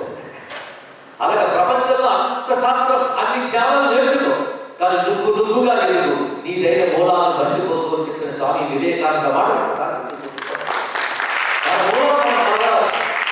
మీరు పాశ్చాత్య దేశాలు ఇంగ్లీష్లో మాట్లాడండి, కానీ నీ దేశ గొప్పతనం చెప్పాలి, నీ భాష గొప్పతనం చెప్పాలి. వాడి మొహమే వేసుకుని వాడితో మాట్లాడేటానికి మన ప్రత్యేకత ఏముందండి? నీ ప్రత్యేకత నువ్వు చెప్పగలగాలి, నీ భారతీయత ఏమిటో వాళ్ళు చెప్పగలగాలి.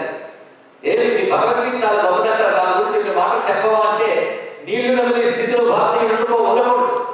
మన ఆలోచన మనం చెప్పాలి. బాధాకరమైన అంశం ఏంటంటే మన ఫిలాసఫీని, మన హిస్టరీని, మన ఇతిహాసాలని, మన గ్రేట్ లిటరేచర్ని మొత్తం మత దృష్టితో చూడడం దురదృష్టంగా పడిపోయాం. నేను రామాయణం, భారత మత గ్రంథాల హ్యూమన్ రిలేషన్స్ అన్నిటి గురించి అనలైజ్ చేస్తూ చెప్పిన మహా ఇతిహాసాలని, ది గ్రేటెస్ట్ లిటరేచర్ అని అంటారు. అలాంటి గ్రంథాలు మనం భారతదేశం ఎన్ని విషయాలు మనకు తెలుస్తాయి. అందుకే ముందు మనకు ప్రైడ్ కాదు. ఈ ప్రైడ్ అనే విషయంలో కూడా నాకు స్ఫూర్తినిచ్చిన మహావ్యక్తి ఎవరంటే అబ్దుల్ కలాం గారు. ఆయన భారత జాతి గురించి గొప్ప మాట చెప్పాడు, మీరు నెగిటివ్గా ఎప్పుడు ఉండకండి, మన దేశం గొప్పతనాన్ని ఒక్కసారి తెలుసుకోండి, ఆ ప్రైడ్ ముందు ఉండాలి. ఎందుకంటే గౌరవించడం చేతనైతేనే నేర్చుకోవడం ప్రారంభమవుతుంది. నేర్చుకుంటే గౌరవం కాదు, గౌరవిస్తేనే నేర్చుకోగలరు. ఆ రెస్పెక్ట్ ముందు ఉండాలి. ఈ మాట చెప్పి యువతకి స్ఫూర్తినిచ్చిన మహావ్యక్తి వింగ్స్ ఆఫ్ ఫైర్ అనే అద్భుత గ్రంథాన్ని రచించినటువంటి మన అబ్దుల్ కలాం గారు. ఒక్కసారి చదవండి. ఆయనే చెప్తారు, నా జీవితానికి స్ఫూర్తి భగవద్గీతలో 2వ అధ్యాయం చెప్పాడు, సాంఖ్యయోగం. అదే ఆయన ఆలోచన మార్చిందని చెప్పాడు. ఇది గర్వించదగ్గ అవసరం. భగవద్గీత నేర్చుకోవడానికి ఆయన మతం ఆయన అడ్డు రాలేదు. భారతీయ ఆదర్శం వచ్చాయి, స్వీకరించగలిగేది ఒక్కొక్కరు అటువంటి వాళ్ళు. ఇంకా ఈ దేశం గొప్పతని ఈ దేశం యువతకి తెలియజేస్తూ ఫ్రెంచ్కి చెందిన ఒక మేధావి ఈ దేశం గొప్పతనాన్ని అధ్యయనం చేసి ఈ దేశంలోనే కొంతకాలం ఉంటూ Indian culture and India future ఒక అద్భుతమైన గ్రంథాన్ని రచించాడు. ఇక్కడున్న పిల్లలు నేను చెప్తున్న గ్రంథాల పేర్లే రాసిన తర్వాత వెతికి తెచ్చుకుని చదవాలని కోరిక. Indian culture and India future రచించిన వాడు ఉంటాయి మైఖేల్ డానియల్. అత్యద్భుతమైన గ్రంథం, మీరు పరిశీలిస్తే తెలుస్తుంది. ఆయన భారతీయ సంస్కృతిని ఒక అద్భుతమైనటువంటి పరిచయంతో పోల్చాడు. పైగా ఫలాలిస్తూ, నీడలిస్తూ, ఎందరికో ఆశ్రయం ఇస్తున్న ఒక మహావృక్షం నాడు భారతీయ సంస్కృతి. అయితే కాలగతిలో కొన్ని ఆకులు ఎండిపోవచ్చు, కొన్ని కొమ్మలు కుళ్ళిపోవచ్చు, కొన్ని పనికిమాల తీగలు అమ్ముకోవచ్చు. కానీ అది ఇప్పటికీ అందరిలో పోషిస్తుంది కనుక నీకు అవసరమైతే ఆ తీగలు తీసేది, ఆ ఎండిపోయిన కొమ్మలు తీసేది, ఆ కుళ్ళిపోయినటువంటి రెమ్మలు మొదలు తీసేది. కానీ చెట్టు కాపాడుకో. భారతీయ సంస్కృతి అటువంటి చెట్టు వంటిది. కాలగతిలో కొన్ని మార్పులు చేర్పులు చేసుకున్నాం. ఒకప్పుడు గొప్ప సిద్ధాంతాల తర్వాత పనికిరాని అన్నప్పుడు మనమే పరిష్కరించుకున్నాం. అది హిందూ మతంలో లేదా భారతీయులలో డైనమిజం. ఆ డైనమిక్ టెంపర్మెంట్ హిందూ సంస్కృతిలో, భారతీయ సంస్కృతిలో ఉన్నది. అది మనం కాపాడుకోగలగాలి. అది భారతీయత. అది తెలుగు వారిగా మనం ఉంటూనే ఆ భారతీయతను కాపాడుకోవడం అంశంలో భారతీయతలో మనం నేర్చుకోవాల్సిన ఎన్నో చెప్పారు. మరొకటి, అనేక రకాల విజ్ఞాన శాస్త్రాలు నేర్చుకుంటున్న ఒక చదువుల చెట్టు నీడలో మీరు ఉన్నారు. ప్రస్తుతం అంత గొప్ప విద్యా సంస్థ. పైగా మీరు మనసారా పాఠాలు చెప్పే గొప్ప గొప్ప అధ్యాపకులు దొరికారు, విద్యను నేర్చుకుంటున్నారు. ఇన్ని రకాల విద్యలు ప్రస్తుతం ఆధునిక నాగరికతలో, ఆధునిక విద్యా విధానంలో ఎంతో గొప్పతనం ఉంది, సందేహం లేదు. టెక్నికల్ ఛాలెంజెస్ ఎప్పటికప్పుడు ఎదురు వస్తున్నాయి. టెక్నాలజీ డెవలప్ అవుతున్న కొద్దీ కొత్త కొత్త ఛాలెంజెస్ వస్తున్నాయి. వాటిని ఫేస్ చేయడానికి ఎడ్యుకేషన్లో కొత్త కొత్త పద్ధతులు వస్తున్నాయి, బోధన విధానాల్లో మార్పులు వస్తున్నాయి. నిజమే, వీటిలో ఆ నేర్చుకునేటువంటి స్ట్రెస్ కూడా వస్తుంది, సందేహం లేదు. కానీ స్ట్రెస్ అని ఒత్తిడిని ఎలా ఎదుర్కోవడం అని చాలా మంది భయపడుతూ ఉంటారు. అప్పుడు మనకి పెద్దవాళ్ళు చెప్పిన ఒకసారి తెలుసుకోవాలి. ఏకకాలంలో ఎన్ని నేర్చుకుని ఎంత ఎదుర్కొని వాళ్ళు జీవితంలో వృద్ధిలోకి వచ్చేది. అన్ని సులభంగా ఏది అమలు. మనం సాహసిక ముందుకు వెళ్ళాలి. ఎందుకంటే దేన్నైనా సాధించగలిగే ఒక దివ్యశక్తి ప్రతి వ్యక్తిలో ఉంది అని చెప్పిన స్వామి వివేకానంద మాట ఒకసారి గుర్తు చేస్తున్నాం. మనలో ఉన్న శక్తి సామాన్యం కాదు. మన భారతీయ సంస్కృతి గొప్ప మాట చెబుతుంది. మన లోపల ఎవరున్నాడో తెలుసా? ఎవడు ఈ విశ్వమంతా నిండిపోయి ఉన్నాడు, ఎవడు విశ్వాన్ని దాటిపోయి ఉన్నాడు, ఆయన నీలో ఆత్మగా ఉన్నాడు అని చెబుతుంది భారతీయ సంస్కృతి. ఒక్క మాట చాలండి స్వామి వివేకానంద చెప్పిందని. ఈ లోపల ఉన్న శక్తి సామాన్యం కాదు. సృష్టికి ప్రతిష్ఠితి చేయగలిగిన మహాశక్తి మీద ఉన్నది. ఆ శక్తిని నువ్వు ఏదైనా సాధించగలవు. కొన్నంత బరువైన స్ట్రెస్ అయినా సులభంగా సాధించగలవు. నీలో ఆ శక్తి ఉంది. ఆ శక్తి నీలో ఉందని విశ్వాసం నీలో ఉండాలి. కనుక మనిషి ముందుండవలసింది ఆత్మవిశ్వాసం. అది బాగా నేర్చుకోవాలి. ఆత్మవిశ్వాసం ఎంత అవసరమో దైవ విశ్వాసం అంత అవసరం. భగవత్ విశ్వాసం, భగవంతుడు ఉన్నాడు తెలుసుకొని ఆయన ఉన్నాడు ధైర్యంతో నువ్వు నిన్ను విశ్వసించాలి. అందుకే రామకృష్ణ ప్రభు ఒక మాట చెప్తాడు. వస్త్రాన్ని కత్తిరించేటప్పుడు కత్తెరతో కత్తిరిస్తావు కదా, ఆ కత్తెరలో ఏ కత్తి కత్తిరించిన వస్త్రాన్ని అడిగాడు. కొన్ని దీనికి సమాధానం చెప్పాడు. సిజర్స్లో 2 కత్తులు ఉంటాయి, ఏది కత్తిరించింది చెప్పండమ్మా? 2 కలిపి కత్తిరించింది, అంతే కదా. అలాగే భగవద్ విశ్వాసం, ఆత్మవిశ్వాసం 2 కలిస్తేనే ఏదైనా మనం సాధించగలం. అద్భుతంగా చెప్పాడు. భగవంతుడు ప్రయత్నశీలుడికి ఎప్పుడు సహకరిస్తాడు. మనం ప్రయత్నించాలి. పైగా నీలో ఉన్నటువంటి ఎనర్జీ సామాన్యం కాదు. Each and every soul is potentially divine అన్నాడు స్వామి వివేకానంద. అలాంటి మహాశక్తి మనలో ఉన్నది. శ్రీశ్రీ గారు మాట్లాడతారు, తెలుసుగా విప్లవ శ్రీశ్రీ. మెదడన్నది మనకున్నది, అది సరిగా పనిచేస్తే ఈశ్వర పేటిక విపాదన తప్పదు అన్నాడు. నీకు మెదడనేది ఒకటి, దాన్ని పదులు పెడితే విశ్వరహస్యాలను పెట్టిన విప్పగలను చెప్పాడు మహానుభావుడు. అంత శక్తివంతమైన మెదడు భగవంతుడు ఇచ్చేసాడు. అటువంటిప్పుడు మనం దేనికైనా సాధించగలం ధైర్యం ఉండాలి. అంతేగాని ఏవో కొన్ని ఎయిమ్స్ పెట్టుకుంటారు, టార్గెట్స్ పెట్టుకుంటారు, అది సాధించలేకపోయినంత మాత్రం డేరా పడిపోతారే. అది చాలా జీవితం ఎలాంటిది అంటే, మీరు ఒకవైపు తలుపు పెట్టి ఎదురు చూస్తుంటారు అపార్ట్మెంట్స్ వస్తాయో అని, కానీ మీరు ఎదురు చూస్తే తలుపు కాకుండా మరొక తలుపు నుంచి కూడా రావచ్చు. అందుకే ఎదురు చూసేది రాలేదు కదా అని లేదనుకోవద్దు. కానీ అన్నిటికంటే ముఖ్యం జీవితం, ఇది మర్చిపోవద్దు. ర్యాంకుల కంటే, ఉద్యోగాల కంటే, మీ చదువులో డిగ్రీల కంటే గొప్పది జీవితం. భగవంతుడు దాన్ని ఇచ్చాడు. కానీ ముందు జీవితాన్ని కాపాడుకోవాలి. అనుకున్న మార్పులు రాకపోయినా నష్టం లేదు, మరొక రంగాల నుంచి వెళ్ళచ్చు. కానీ జీవితాన్ని మాత్రం ఎప్పుడు సాక్రిఫైస్ చేసుకోకూడదు. జీవితం చాలా ముఖ్యం. ఒక చిన్న ఘటన చెప్తాను. రామాయణంలో సీతాదేవి 10 నెలలు రావణాసురుడి దగ్గర బతికాలన్నది. 10 నెలలని. ఈ 10 నెలల్లో రాముడి నుంచి ఏ ఇన్ఫర్మేషన్ లేదు.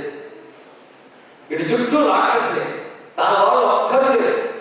ధైర్యం ఇవ్వడానికి కానీ, విశ్వాసం కలిగించడానికి, ఒక రే ఆఫ్ హోప్ ఇవ్వడానికి కూడా ఒక్కర్లేదు. ఉన్న వాళ్ళందరూ శత్రువులే, రాక్షసులే. రావణాసుడు రోజు రోజుకి బెదిరిపోతున్నాడు.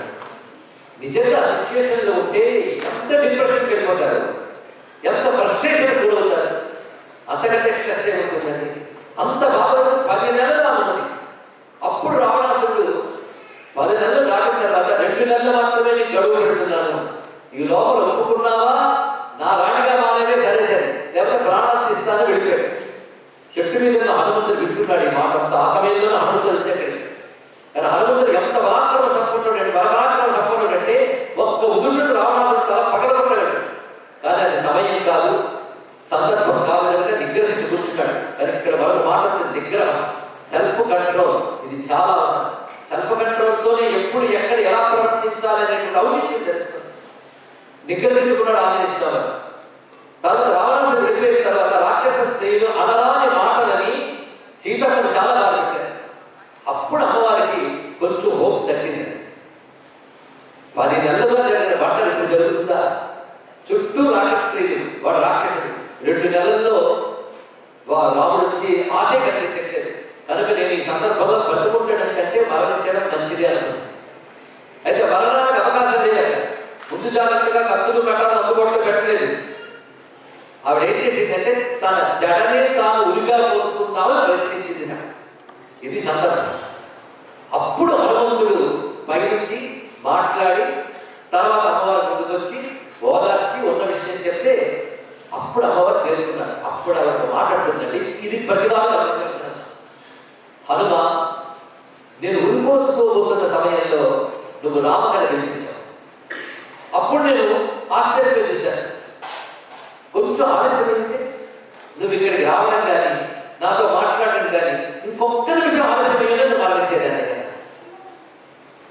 కానీ ఇప్పుడు నాకు తెలుస్తుంది, ఇవాళ నువ్వు కనిపించి మన జీవితం మీద ఆశ వచ్చింది. మళ్ళీ రాముడు వస్తాడు, నన్ను విడిపిస్తాడు, ధైర్యం వచ్చింది. అదే కానీ కాస్త ఆలస్యమైన ఏమయ్యేది, నేను మరణించేదాన్ని. ఇప్పుడు చెప్తున్నాను హనుమ, అన్నిటికంటే ముఖ్యం బ్రతకాలి, బ్రతకాలి, బ్రతకాలి. బ్రతకడం అన్నిటికంటే ముఖ్యం. The most valuable created life. ఇది ప్రతి యువత గుర్తుపెట్టుకోవాలి. జీవితం కంటే విలువైంది మనకట్లేదు. అందుకే ఇవాళ ఏదో అనుకున్నది రాలేదో ఇది అయిపోయింది కదా మరణించడం కాదు. ఎందుకంటే ప్రస్తుతం లైఫ్ గురించి ఆలోచిస్తున్నాం. ఫ్యూచర్ ఏంటో నీకు తెలియదు. ఏ రూపంలో మంచి వస్తుందో తెలియదు. పోతే అన్ని పోయి, బ్రతుకుంటే ఎప్పటికైనా భద్రం వస్తుంది. పోయిన వాడికి అన్ని పోతాయి, ఉన్నవాడికి ఎప్పుడైనా మంచి జరుగుతుంది. ఈ మాట గుర్తుపెట్టుకోండి. ఏ జీవంతో ఇలాంటి మాటలు కొటేషన్స్ కింద ప్రతి పిల్లవాడి ఫోన్లో ఓపెన్ చేయడానికి కనబడాలి. ఇది మతపరమైన భాష కాదు, మనిషికి అర్థమైన భాష. ఏంటి జీవంతమానంతో నరకష్టశాలని నేను 1-2 సార్లు చెప్తున్నానంటే ఎవరైనా పొరపాటు గుర్తుపెట్టుకుంటారు కూడా. ఏది జీవంతమానంలో నరకష్టశాలని బ్రతుకుంటే 100 ఏళ్ళైనా భక్తులు లభిస్తుంది. ఇది బ్రతుకుంటారు. ఇవాళకి అన్ని ఆ ద్వారాలు మూసుకుపోయినట్టు కనిపిస్తాయి. రేపు పొద్దున్న నీకు అద్భుతమైన ఐడియా వస్తుంది, ఆలోచన వస్తుంది, అద్భుతమైన అవకాశం వస్తుంది. ఆ అవకాశం కోసం బ్రతకాలి. అందుకే అన్ని పాఠాల కంటే మొదటి పాఠం ప్రతి గురువు గారు చెప్పవలసింది ఏమిటి అంటే జీవితం యొక్క విలువ మొదటి పాఠంగా చెప్పాలని, తర్వాత మిగిలిన పాఠాలని చెప్పాలి. విలువలు నేర్పకుండా సైన్సెస్ నేర్పితే ప్రయోజనం ఉంటుంది. కనుక మెటీరియల్ సైన్సెస్, మన డబ్బునిచ్చే చదువులు ఇవి నేర్పడం కాకుండా జీవిత విలువ గురించి చెప్పగలగాలి. ఈ విషయం పాశ్చాత్య దేశాలు చాలా వెళ్ళిపోయిన తర్వాత అప్పుడు కోరుకుని ఈ మధ్య పర్సనాలిటీ డెవలప్మెంట్ కోర్సెస్ మీద మాట్లాడుతున్నారు. అలాగే పర్సనాలిటీ డెవలప్మెంట్ కొని న్యూజెర్సీలో యూనివర్సిటీ వాళ్ళు ముందు పిల్లలకి వాల్యూస్ చెప్పాలి, అప్పుడు వాళ్ళు ఏ విద్య నేర్చుకున్నా బాగుంటుంది అని పునాది కట్టకుండా మేడ కట్టి పునాది కట్టాలనుకున్నట్టు తయారైంది. అప్పుడు వాళ్ళు ఏం చేశారంటే పిల్లలకు మానసిక బలాన్ని ఇవ్వడానికి 3 గ్రంథాలు సిలబస్లో పెట్టారు. 2007 వచ్చేప్పటికల్లా 3 గ్రంథాలు ఎక్కువ అయిపోయింది, ఒకటి తీసేద్దామన్నారు. తీసేశారు, 2 పెట్టారు. 3వ ఏడాది ఏం చేశారంటే 2 కూడా ఎక్కువ అయిపోయి ఒకటే పెడదామన్నారు. ఆ ఒకటే ఇప్పటికి ఉంది. ఆ ఒక్క గ్రంథం ఏంటో తెలుసా?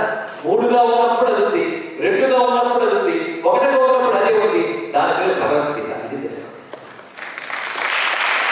అందులో చెప్తున్నాడు, దుఃఖేశ్వరు దిగ్రమణ సుఖేషు నిగత స్పృహ వీతరాగ భయక్రోధ స్థితి మునిరుచ్యతే. ఇది model, role model, model personality అంటే దుఃఖేశ్వరు దిగ్రమణ. ఎలాంటి దుఃఖం వచ్చినా కదలకుండా ఉండగలగాలి. ఏవో సుఖాలు వస్తే పొంగిపోయి తప్పిపోయిపోకూడదు. తీవ్రమైన అటాచ్మెంట్కి కానీ భయానికి కానీ క్రోధానికి కానీ లోను కాకూడదు. అటువంటి వాడి స్టేబుల్ మైండ్ ఉన్నవాడు ఉంటాడు అని కృష్ణ పరమాత్మ చెప్పాడు. అలా ఉండాలైనా అర్జున బోధించాడు. భయంతో ఒడిగిపోతూ గాంధీని జార్చి వేసిన అర్జునుడిని వెన్ను తట్టి నీ కర్తవ్యం నువ్వు చేయవు, నీ వెంట నేనుండా అని చెప్పినటువంటిదే భగవద్గీత సారాంశం. ఎంత అద్భుతమైన విషయం చెప్పాడు. అందుకే స్వామి వివేకానంద ఒక మాట అంటాడు, 700 శ్లోకాలు భగవద్గీత మీరు మర్చిపోయినా పర్వాలేదు కానీ ఒక్క శ్లోకం గుర్తుపెట్టుకోండి అని చెప్పాడు. ఒక్క శ్లోకం. చిత్రం ఏంటంటే చాలా మంది పెద్దవాళ్ళు ఒక్క శ్లోకం చాలు, ఒక్క శ్లోకం చాలు అంటే 700 శ్లోకాలు చెప్పారు. ఇది వేరే విషయం. అయితే వివేకానంద చెప్పిన మాట ఒక్క శ్లోకం ఏంటంటే నైతత్వయుపపద్యతే క్షుద్రం హృదయ దౌర్బల్యం చెక్తోత్తిష్ట బలం తప అని చెప్పాడు. అక్కడ కృష్ణుడి యుద్ధంలో వేలు ఓదలేదు, పాంచజన్య శంఖారావం చేసేస్తాడు. అది నిమిరి నిద్రపుచ్చేటటువంటి గీతం కాదు, వెన్ను చాచి ముందుకు నడిపేటువంటి శంఖారావం. అది చేసే కృష్ణ పరమాత్మ. నాయన హృదయ దౌర్బల్యం భజించ అంటే వీక్ హార్ట్తో ఉండదని చెప్పాడు ఇక్కడ. క్షుద్ర హృదయ దౌర్బల్యం తీసే నపుంసకుల్లా మాట్లాడాడు. లే యుద్ధం చేయి, పరం తప అన్నాడు. అది గొప్ప విషయం. నువ్వుగా నిలబడితే శత్రువుడు గడగడలాడతాడు. అంత సౌర్యం నేను ఉంచుకొని చేతకాని గద్దమని మాట్లాడతావా అని మాట్లాడి కృష్ణ పరమాత్మ. ఈ ఒక్క శ్లోకం భారతీయ యువతకు చెప్తున్నాను అన్నాడు స్వామి వివేకానంద. ఇప్పటికీ ఆ శ్లోకమే మనం చెప్పుకోవాలి. అంత దృఢంగా నిలబడాలి. మనో దౌర్బల్యాన్ని ఎప్పుడు రానివ్వకూడదు, మానసిక దౌర్బల్యాన్ని ఎప్పుడు గురి కాకూడదు, బలంగా ఉండాలి. ఎడ్యుకేషన్ ఎలా ఉండాలో స్వామి వివేకానంద చెప్పాడు. A strong mind with strong body. బలమైన శరీరంలో బలమైన మనస్సు ఉండాలి. అలా ఉండగలిగే ప్రక్రియలు మన సైన్సెస్ చెప్పే. అందులో ఒకటి ధ్యానం, అందులో ఒకటి యోగం. కనుక యోగిక్ వే ఆఫ్ లైఫ్ అనేది ప్రపంచం ఇప్పుడు ఆలస్యంగా తీసుకుని యోగా అనుసరిస్తుందని మీకు తెలుసు. పాశ్చాత్య దేశాల్లో ప్రతి విద్యా సంస్థలో ప్రతి కార్పొరేట్ ఆఫీసులో కూడా యోగా నేర్చుకుంటున్నారు. ఎందుకంటే బ్యాలెన్స్ చేస్తుంది యోగం. ఒక ప్రాణాయామం, ఒక ధ్యానం, ఈ రెండింటితో మనస్సుకు శక్తి వస్తుంది. దేనినైనా ఎదుర్కోగలిగే పటిమ వస్తుంది. అలాంటి ఎక్సర్సైజెస్ లైఫ్లో తీసుకురావాలి. ఎంటర్టైన్మెంట్ గురించి ఆలోచించడం కాదు, ఎన్లైట్మెంట్ గురించి ఆలోచించగలగాలి. ఆ విధంగా మన ఆలోచన పెట్టి పురోగమిస్తే అద్భుతాలు సాధించిన భారతీయ సంస్కృతికి దారి చూపిస్తూనే ఉంటుంది. ఎంతమంది మహాత్ములు మన ముందు నిలబడతారు. అరే ఏదైనా ఒక ఆధ్యాత్మిక విషయం మాట్లాడితే వృద్ధుడికి అంటానే. స్వామి వివేకానంద వృద్ధుడా అని ఒక్కసారి చెప్పండి. 30 ఏళ్ల వయస్సులో ప్రపంచ దేశాలకు వెళ్ళి ఒక చోట యోగశాస్త్రం గురించి మాట్లాడాడు, ఒక చోట బాగరాయన బ్రహ్మసూత్రాల గురించి మాట్లాడాడు, ఇంకో చోట ప్రపంచ యోగ సూత్రాల గురించి మాట్లాడతాడు, మరొక చోట నాలుగు భక్తి సూత్రాల గురించి మాట్లాడతాడు, ఒక చోట రామాయణం మాట్లాడతాడు, ఇంకో చోట భారతం మాట్లాడతాడు, మరొక చోట భగవద్గీత చెప్పాడు. 30 ఏళ్ల కుర్రవాడు మర్చిపోవచ్చు. ఎంత జ్ఞానాన్ని సంపాదించాడు. ఒక్క జ్ఞానం సంపాదించగలిగే స్ట్రెస్ అంటానే ఆయన ఇంత దేని వల్ల సాధించగలిగాడు. ఆ డిసిప్లిన్ కదా జీవితాన్ని అది యోగిక్ వే ఆఫ్ లైఫ్ చేసుకోగలిగితే మనం ఎలాంటి ఒత్తిడినైనా తట్టుకోగలం, దేన్నైనా సాధించగలం. సాధించగలిగే గొప్ప శక్తి మనలో ఉంది. ఆ సజెషన్ మనం ఎప్పటికప్పుడు ఇచ్చుకోవాలి. మనలో అటువంటి మహాశక్తివంతమైన ఒక గొప్ప వస్తువు, దాని ఎందుకు దృష్టి పెడితే ధ్యానం, దాన్ని తెలుసుకుంటే జ్ఞానం, దాన్ని తెలుసుకునే ప్రయత్నం చేస్తే యోగం. అలా మనం జీవించగలిగితే ఈ భారతీయ సంస్కృతి గొప్పతనాన్ని మనం తెలుసుకోగలం. మన దగ్గర తెలుగుతనాన్ని తెలుసుకోగలం. అందుకే తెలుగుతనాన్ని తెలుపుకుంటూ భారతీయతని కాపాడుకుంటూ ప్రపంచాన్ని మనం జయించగలగాలి.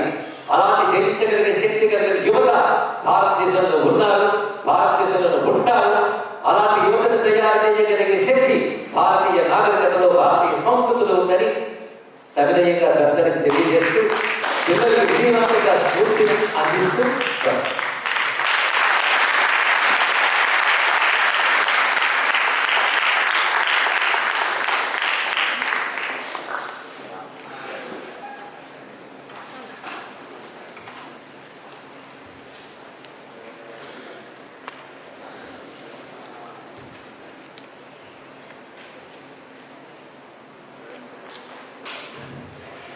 ఒకవైపు తెలుగుతనం గురించి, తెలుగులో ఉన్న గొప్ప సాహిత్యం గురించి, భారతదేశం గురించి, భారతదేశంలో ఉన్నటువంటి శాస్త్రాల గురించి. అదే కార్యక్రమం ఇంకా పూర్తి అవ్వలేదు. ఇప్పుడు విద్యార్థులతో పాటు ప్రశ్న జవాబుల సెషన్ అందరూ కాబట్టి ఓపికతో ఉండవలసిందిగా కోరుకుంటూ, ఇప్పుడు వారు చెప్పినటువంటి విషయాల్లో విద్యార్థులకు ఎవరికైనా సందేహాలు ఉంటే గురువు గారిని కొన్ని సందేహాలు అడగచ్చు. కాబట్టి మైక్ ఎవరి దగ్గర అయితే ఉందో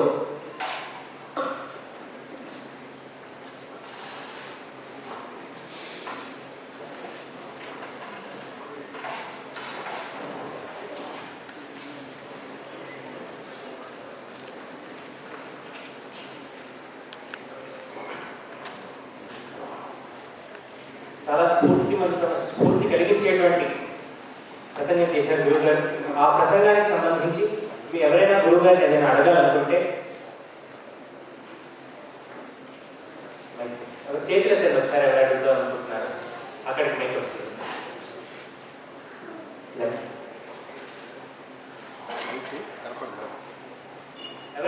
ప్రశ్న అడుగుదాం అనుకుంటున్నారో ఒకసారి మీరు చేతులు ఇస్తే మైక్ మీ దగ్గరికి వస్తుంది. గురువు గారికి నమస్కారం. అయ్యా, ఈ మధ్యన ఈ సోషల్ మీడియా ఎక్కువైపోవడం వల్ల కొన్ని ప్రశ్నలు అర్థవంతంగా ఉంటున్నాయి, లాజికల్గా కూడా ఉంటున్నాయి. మనకి భారతదేశంలో అంటే ఈ సున్నాని కనిపెట్టిన వాడు ఆర్యభట్ట అని చెప్పేసి అంటున్నారు. అంటే ఆర్యభట్ట అంటే కలియుగానికి అంటే మనం ఉన్న ప్రాంతంలో పుట్టినవారు కాబట్టి. అలాగే రావణుడు తలలు 10 అన్నది 10 పక్కని అంటే 0 ఉన్నది. అలాగే కౌరవులు 100 మంది ఉన్నారు, 2 సున్నాలు ఉన్నాయి. అంటే ఈ 0 అంతకంటే ముందు పుట్టిందా అని చెప్పేసి ఒక ప్రశ్న వచ్చింది మాట. అది నాకు అంటే ఒక్కొక్కసారి మనకి కూడా ఒక టెంప్టేషన్ వస్తుంది. సరే, నిజమే కదా, ఆర్యభట్ట ఈ మన దాంట్లో పుట్టినవారు మనకి త్రేతాయుగం తర్వాత ద్వాపర యుగంలో ఇంతమంది 100 వేలు ఎలాగ లెక్క పెట్టగలిగారు అన్న దాని మీద మీరు ఒక్కసారి వివరణ ఇస్తే బాగుంటుంది. అదే దీనికి మనకి సున్నాకు సంబంధించి అసలు సున్నా రాయడం అనే దాంట్లోనే ఒక వృత్తం చెప్పడంలోనే ఇన్ఫినిటీని సూచిస్తూ పూర్ణమిదం పూర్ణముదచ్చతి అనేటువంటి మంత్రంలోనే దాని స్వరూపాలను చూపిస్తున్నారు. ఆర్యభట్టు పూర్వమే ఉంది కానీ పాశ్చాత్యులు వేదం దాకా అంగీకరించలేక అక్కడి నుంచి మాత్రమే చెప్పారు. కానీ వేదాల్లో కూడా మూలం కనబడుతుందండి. అప్పటి నుంచి 0 ఉన్నట్టున్నది. అందుకే మనకి కృతత్రేత ద్వాపర యుగాలు సంఖ్య చెప్పేటప్పుడు కూడా 0 వాట మనకు కనబడుతుంది. సంఖ్యలో 0 వాట అప్పటి నుంచి ఉండేది. ధన్యవాదాలు గురుగారు. విద్యార్థులు ఎవరికైనా మీరు పర్సనల్గా మీరు ఫేస్ చేస్తున్నటువంటి ఇబ్బందుల గురించి కూడా గురువుగారిని అడగచ్చు. మీకు జీవితంలో ఏమైనా సందేహాలు ఉన్నా, మీ మనసులో ఏమైనా ప్రశ్నలు ఉన్నా, ఆందోళనలు ఉన్నా, ఈ అవకాశం మళ్ళీ రాదు. గురువుగారు సాధారణంగా ప్రశ్న జవాబులకి వారు ఎప్పుడు తీసుకోరు. నమస్కారం గురుగారు. నేను స్వామి వివేకానంద గారి పుస్తకాన్ని చదివాను. అంటే వారు 4 రకాల యోగాలు సూచిస్తారు. కర్మయోగం అని, జ్ఞానయోగం అని, భక్తి యోగం అని. విద్యార్థులకి ఏది పాటిస్తే మంచిదని? ఇప్పుడు ఏదో ఒక యోగం కాదు, అన్నిటి కలిసే ఉంటాయి. దీనికి కృష్ణ పరమాత్మ చక్కగా ఇప్పుడు స్వకర్మణ తమ వ్యక్తి సిద్ధించేది మానవ తన కర్మ తాను చేస్తూనే భగవంతుడి భక్తి కలిగి ఉంటారు. అంటే ఆయన మీద విశ్వాసంతో మన కర్మ మనం చేస్తూ ఉంటే కర్మని భక్తిని కర్మ ఈ రెండూ చేస్తున్నప్పుడు తెలియవలసింది ఏంటంటే ఇందాక చెప్పినట్లుగా విశ్వమంతా వ్యాపించి ఒక పరమాత్మ ఉన్నాడని ఆయన జ్ఞానం కూడా కలిగి ఉంటారు. కానీ 3 విడివిడి యోగాలు కాదు, 3 కలిపి మనం పాటించగలగాలి. కర్మను చేస్తూ భగవంతుని విశ్వసిస్తూ జ్ఞానాన్ని తెలుసుకోవడమే 3 యోగాలు కలిగిన. కానీ 3 విడివిడి యోగాలు కాదు.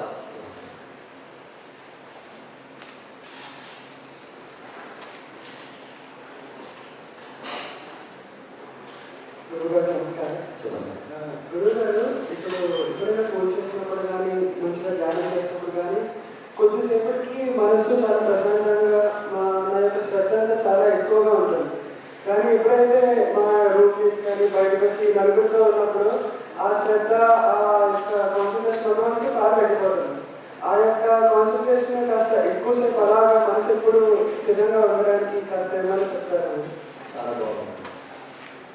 అయితే నువ్వు చెప్పిన వాటిలో ఆ కాసేపు ఛాన్సిచ్చినప్పుడు చాలా బాగుంటుందన్నారే, అది అనిపించడం కూడా చాలా కష్టం. అది నీకు అనిపించేందుకు ముందు అభినందిస్తున్నాను.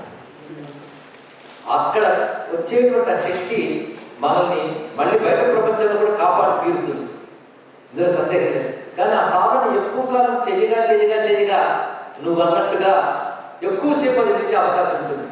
కానీ కొద్దిసేపు మనం చేసినప్పటికీ అది రెస్ట్ ఆఫ్ ది లైఫ్లో తప్పకుండా దాని ఇంపాక్ట్ అనుకుంటుంది. ధ్యానంలో మనం కాసేపు ఏకాగ్రత భూమి ఒక శాంతిని ప్రశాంతతను అనుభవిస్తాం కదా, ఆ సమయంలో ఒక డివైన్ ఎనర్జీని మనం తీసుకుంటాం. ఆ తీసుకున్న ఎనర్జీ బయట జీవితంలో మనం ప్రవర్తిస్తున్నప్పుడు కూడా తప్పకుండా మనల్ని కాపాడుతుంది, రక్షిస్తుంది, సందేహం. అది ఎల్లప్పుడూ ఉండాలంటే సాధన పెరుగుతూ ఉన్న కొద్దీ ఆ అనుభవం వస్తుంది. వెంటనే రాలేదు, కానీ ఎప్పటికైనా తప్పకుండా వస్తుంది.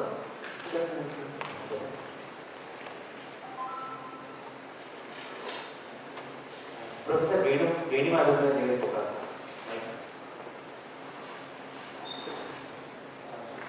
మైక్.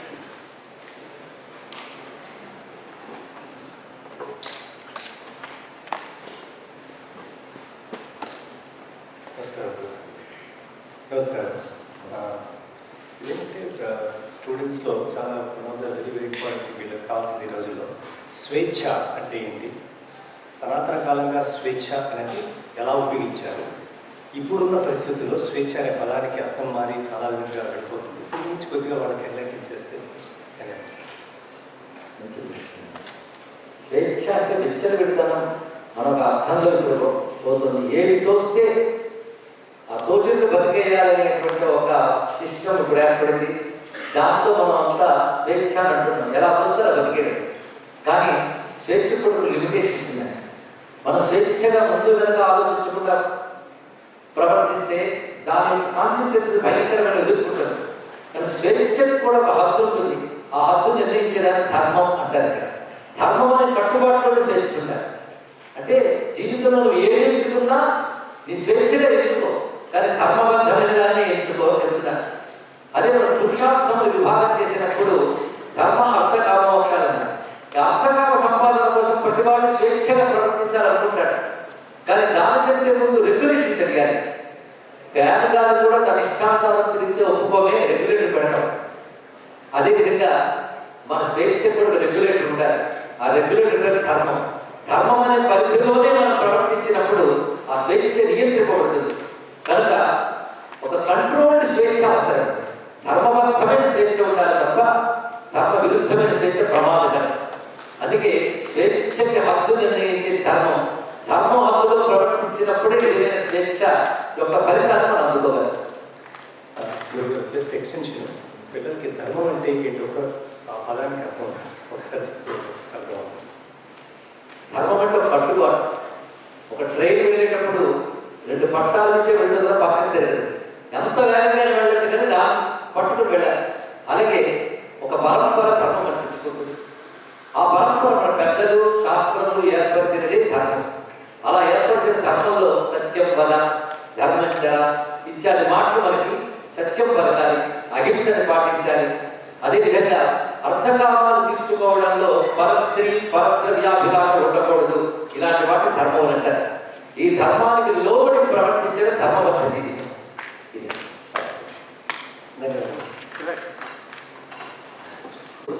విద్య మనకు వస్తుంది చాలనుకుంటాం. విద్య నేర్చుకున్న పద్ధతి కూడా దాంట్లో ప్రభావం ఉంటుంది అన్నారు. అందుకే విద్యపై గౌరవం ఉంటే వచ్చే విద్య వేరు, గౌరవం లేకుండా నేర్చుకున్న విద్య వేరు. విద్య ఒక జడమైన ఒక ఇన్ఫర్మేషన్ కాదు. విద్య ఇట్సెల్ఫ్ ఒక చైతన్యం. కాబట్టి ఆ విద్య చైతన్యవంతం కావాలి అంటే విద్య మీద గౌరవం ఉండాలి, విద్య నేర్పేవాడి మీద కృతజ్ఞత ఉండాలి. ఆ కృతజ్ఞతని మనం గౌరవభావంతో చెప్తున్నాం. ఒక గౌరవం అనే మాటకి గురుభావం గౌరవం. కానీ విద్య నేర్పేటప్పుడు రకరకాల విద్యలు ఉన్నాయి. మెటీరియల్ సైన్సెస్ మొదలుకొని స్పిరిచువల్ సైన్సెస్ వరకు అనేక విద్యలు ఉన్నాయి. ఏ విద్య నేర్పేవాడైనా గురుస్వరూపమే. అక్షరం నేర్పినవాడే గురువుగా చూడమన్నారు. ఎందువల్లంటే జ్ఞానానికి ప్రాధాన్యం ఇచ్చే దేశం భారతదేశం కనుక జ్ఞానం ఇచ్చే గురువుని భగవత్ సమానంగా చూశారు. ఎందుకంటే విద్య లేకపోతే మనిషి పశువుతో సమానంగా ఉంటాడు. విద్య వల్ల మనిషి ఉత్తమ శ్రేణికి ఎదగలుగుతున్నాడు. అందుకే విద్యే భగవత్ స్వరూపం. దాన్ని మనం బోధించేవాడు భగవత్ సమానుడే అనే భావంతో గౌరవిస్తాం. విద్యని ఏదో మనం డబ్బు కడుతున్నాం నేర్చుకుంటున్నాం అని కమాడిటీగా చూడడానికి కాకుండా విద్య నేర్పే గురువు యందు భక్తి భావంతో చూస్తేగా ఆ విద్యను మరింత గొప్పగా ప్రకాశిస్తాయని శాస్త్రం చెప్పింది. అందుకే మన సంస్కృతిలో గురు శిష్య సంబంధం చాలా గట్టిగా ఉంటుంది. గురువు అయినటువంటి వాడు శిష్యుడిని ఎంతో వాత్సల్యంగా చూస్తాడు. విద్యలో వాడిని ఆచారాలను చూస్తాడు. అందుకని నాకు జీతం ఇస్తున్నాను, నేను చెప్తున్నాను టీచర్ అనుకోడు. నేను ఫీజు కడుతున్నాను, నేర్చుకుంటున్నాను శిష్యుడు అనుకోడు. ఈ రెండింటికి మించిన ఒక రిలేషన్ గురు శిష్య సంబంధం. ఆ గురు శిష్య సంబంధం బలంగా ఉంది కనుకనే యుగాల నుంచి ఇన్ని విద్యలు భారతదేశంలో నిలబడగలిగే. ఇలాగే నిలబడాలని కోరుకుంటున్నాను.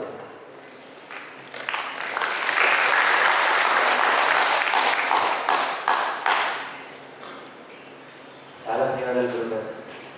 చాలా అమూల్యమైనటువంటి ప్రసంగాన్ని చేశారు. అదే కాకుండా విద్యార్థులకి ప్రొఫెసర్లకి కూడా ఉన్నటువంటి అనేక సందేహాలను పూర్తి చేశారు. ఇప్పుడు గురుగారి చేతుల మీదుగా మొన్న తెలుగు భాషా దినోత్సవం నాడు తెలుగు సాంస్కృతిక సంఘం ఒక వ్యాస రచన స్పర్ధని నిర్వహించింది. అందులో దాదాపుగా 30 మంది పాల్గొన్నారు. మా తెలుగు సాంస్కృతిక సంఘం సభ్యులు, బయట వాళ్ళు కూడా. అయితే న్యాయం ప్రకారం తెలుగు సాంస్కృతిక సంఘంలో ఉన్న సభ్యులు బాగా రాసినా కూడా మేమే నిర్వహించాం కాబట్టి బహుమతుల్లోకి వాళ్ళని లెక్క పెట్టలేదు. బయట సాధారణ విద్యార్థులు ఎవరైతే ఉన్నారో వాళ్ళ నుంచే మేము ఉన్న దాంట్లో బహుమతులు తీసుకున్నాం. అయితే ఎవరెవరైతే ఆ వ్యాసరచన పోటీలో పాల్గొన్నారో వారి గురుగారి చేతుల మీదకి ఒక సర్టిఫికెట్స్ ఇప్పిస్తాం.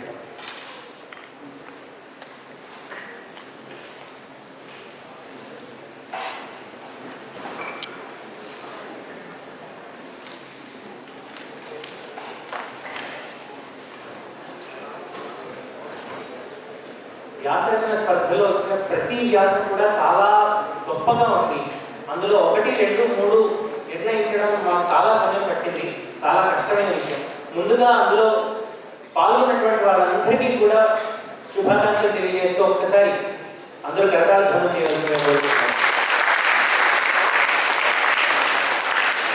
అయితే ఇందులో 1, 2, 3 అంత బాగున్న వాటిలో చాలా విలక్షణమైనవి మాత్రం ఎంపిక చేశాం.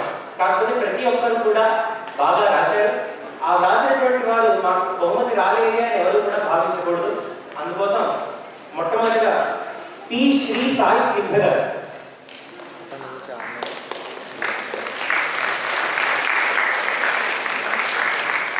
ఎవరెవరైతే పాల్గొన్నారో వారు ఇక్కడ వేదిక వెనకాల ఒకసారి రండి, మీకు రావడం సులభం అవుతుంది. వ్యాసరచనలో పాల్గొన్న వాళ్ళందరూ కూడా వేదిక దగ్గరికి వస్తారు.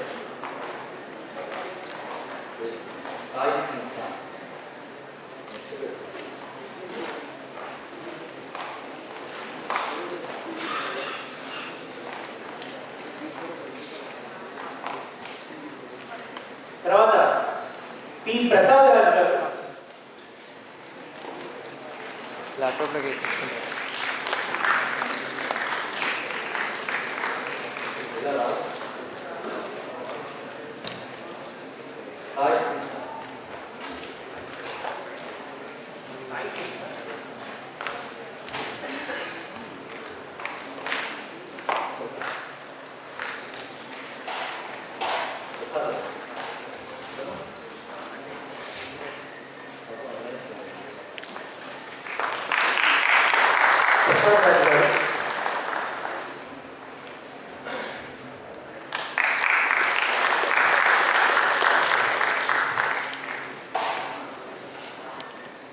పి వైష్ణవి గారు,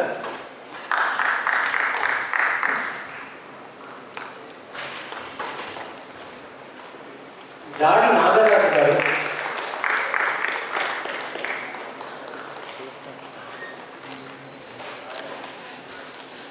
సిహెచ్ సాయి తేజ గారు, జాడి నాగరాజు గారు,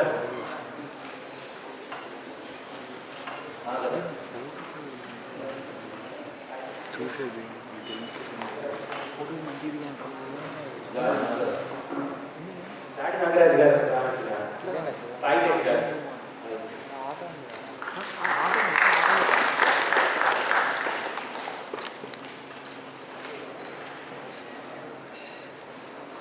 శ్రీ హర్షిత్ గారు,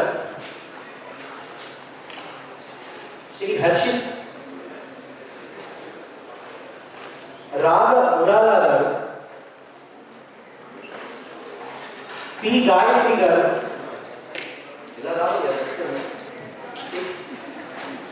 పి గాయత్రి గారు, ఇక్కడికి వచ్చి తీసుకోవచ్చు. పి గాయత్రి,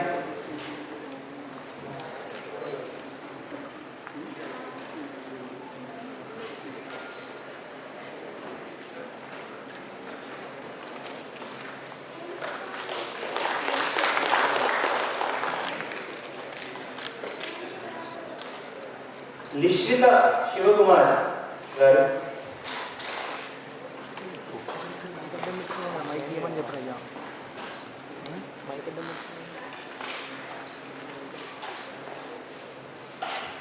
గంటా ఆయుష్ నారాయణ గారు, శ్రీ సాయి సంప్రీత్ గారు,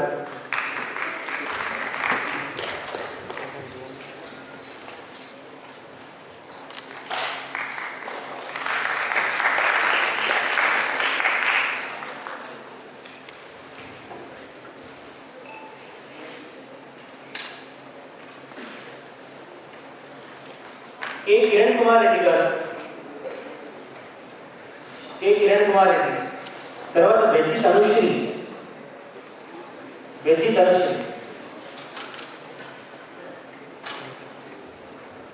ఆదిత్య శివకుమార్ రెడ్డి గారు. తర్వాత ఆదిత్య శివకుమార్ రెడ్డి. రౌతం దివ్య.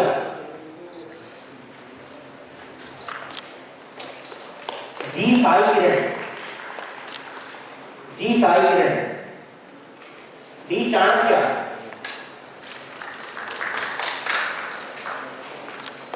కోలాటి యామిని ప్రియ.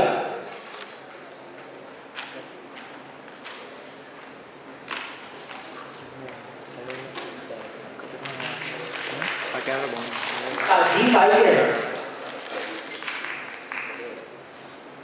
కే నిఖిల.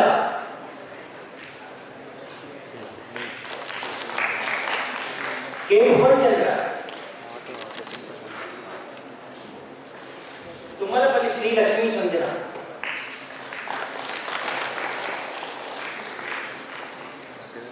సరగడం స్వాతి. ఎస్ జోషిచంద్.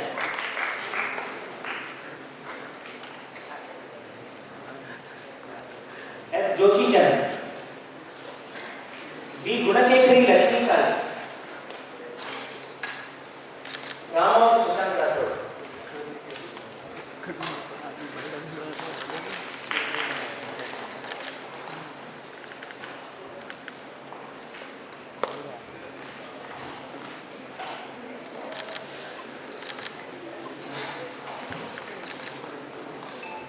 ఇప్పటిదాకా అన్ని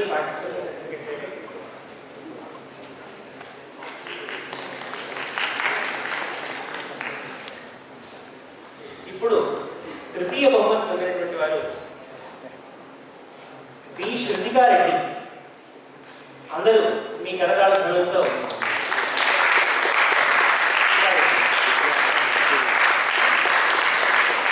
రెండవ బహుమతి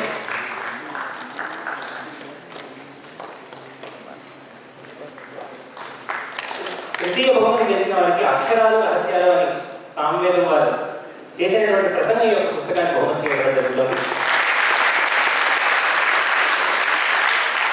రెండవ బహుమతి జి నిఖిల్ సాయి శ్రీరామ్. వీరికి సమర్థ భారతి విదుర నీతి అని గురువుగారు రాసినటువంటి పుస్తకాన్ని అందించడం జరుగుతుంది. ప్రథమ బహుమతి టి శ్రీరామ్ రాజు. వారికి సమర్థ భారతి అని పుస్తకం అందించడం జరుగుతుంది. ఈ మూడు వ్యాసాలు కూడా చాలా ఉత్తమమైన వ్యాసాలు.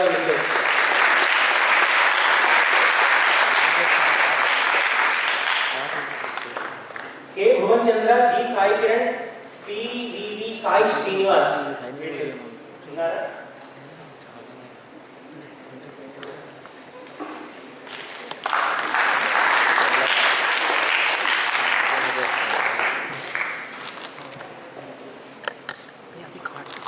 ఇప్పుడు గురువు గారికి మన తెలుగు సాంస్కృతిక సంఘం తరఫున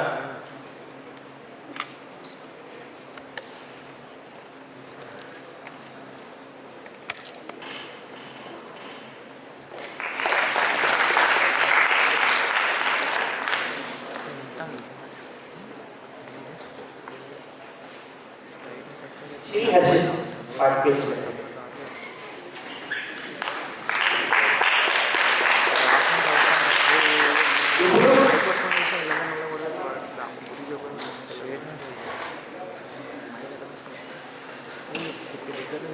గురువు గారిని సన్మానించుకోవడానికి తెలుగు సాంస్కృతిక సంఘం తరఫు నుంచి సన్మాన పత్రాన్ని అందించబోతున్నాం.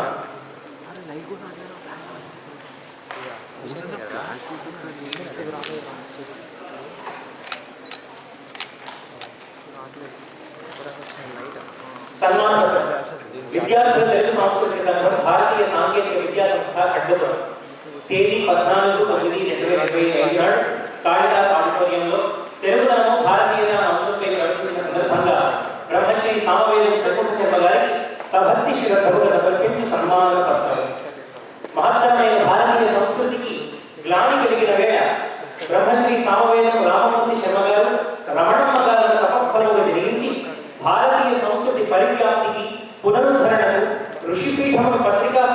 స్థాపించి అనేక గ్రంథములు వెలగించి అగణిత ప్రవచన యజ్ఞములు ఆచరించి భాషా సేవలు నచ్చి అశేష జన మనఃపంక ప్రక్షాళనను గావించిన మీరు మాలోని దేశభక్తిని భాషాభక్తిని ఉజ్జీవింపచేయుటకు ఖడ్గపుర విరాజమాన ప్రతిష్టాత్మక భారతీయ సాంకేతిక విద్యా సంస్థకు ఇచ్చేసి తెలుగుదనము భారతీయత అంశంపై ప్రసంగించుటచే ఏతత్ సంస్థ మర్యాద హెచ్చింది. మేమందరం కూడా ధన్యులమైనవని త్రికరణ శుద్ధిగా విశ్వసిస్తూ ఇదియే మీకు సమర్పించు సమ్మాన పత్రం. ఆందోళనాంబోధినంతరింపగజేసి అమృతం ముచిరుకు కటాక్ష మహిమ తృణ సమానుడైన కృపణత్వము విడి కృపానందగజేయు వాగ్బలము కాళిదాసాది సత్కవిరాజ వైఖరుల్ కనిపింపజేసెడి కవనఠీరి పండితాగ్రేసరుల్ పరిపరి విధములను కీర్తించు దివ్య పాండిత్య గరిమ జ్ఞాన భక్తి వైరాగ్యములు ఈ గుణములన్నీ సహజ గుణములనగా ఆర్షధర్మము నిలుపనవతరించే సామవేద షణ్ముఖ శర్మ సద్గురునిగా ఆంధ్రదేశము పారవశ్యమునంద. ఇప్పుడు గురువు గారు షణ్ముఖ శర్మ అనే వారి పేరు 6 సంఖ్య చాలా విశిష్టమైనది. అది సుబ్రహ్మణ్యేశ్వరుడికి ఉన్నటువంటి 6 ముఖాలను సూచిస్తూ మన భారతీయ తత్వంలో ఉన్నటువంటి షణ్మతాలు ఉన్నాయి. ఆ షణ్మతాల సారమే షణ్ముఖత్వం అని చెప్తూ భస్మలేపన ధృతిం భావజ సంహృతిం అల శివరూపమంచనగవచ్చు ఆర్షబోధన సంగు ఆచార్య తత్వాన ఆది విశ్వవతారమనగవచ్చు. శివుడు భస్మం ధరిస్తాడు, మన్మథుడిని సంహరించాడు. అదే విధంగా గురువు గారు కూడా భస్మలేపనం నిత్యం ధరించుంటారు. అదే దాంతో పాటు మన్మథుడిని జయించినటువంటి మనస్సు కలిగిన వారు, అందుకని వారికి శివుడు అన్నట్టు పోల్చవచ్చు. అదే కాకుండా విష్ణు అవతారానికి కృష్ణుడిగా ప్రపంచానికి జ్ఞానబోధ చేశాడు.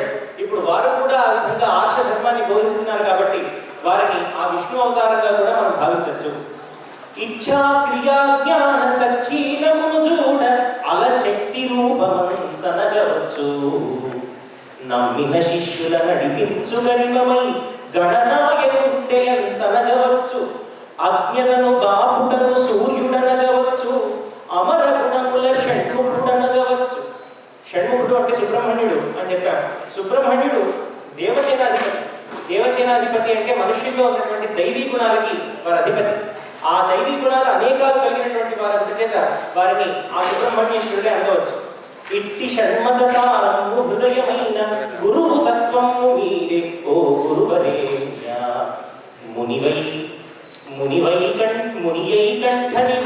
మునివైకంఠనియుక్త నాగధునివై పూర్ణార్ష విద్యావచఃఖనివై మానవ రూప షణ్ముఖునివై పూర్ణార్ష విద్యావచఃఖనివై మానవ రూప షణ్ముఖునివై కావ్యాంబర ఆకాశకేశునివై సజ్జన మార్గదాయకునివై భాగవతాత్మదాయకునివై సజ్జన మార్గదాయకునివై శోభిల్లు నిమ్మించి సన్నతులర్పింతుము సామవేదకుల చంద్ర సత్కవీంద్ర బుధా అని ఈ సమాన పత్రాన్ని సమర్పిస్తూ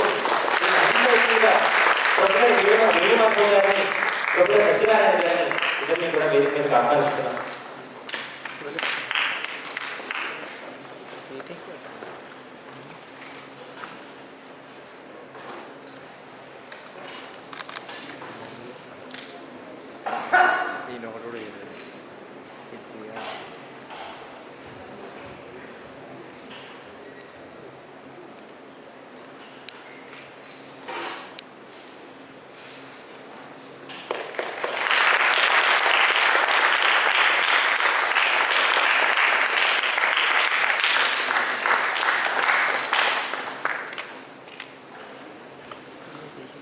గురువు గారిని శాలువాతో సత్కరించవలసిందిగా సంఘం వారిని కోరింది.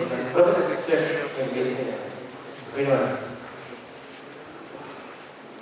వేణుగోపాల్ రాంగోపాల్ సార్ గారు గురువు గారికి వస్త్రాలు సమర్పిస్తారు. ఆ వస్త్రాన్ని స్వీకరించవలసిందిగా గురువు గారిని అభ్యర్థిస్తున్నాము.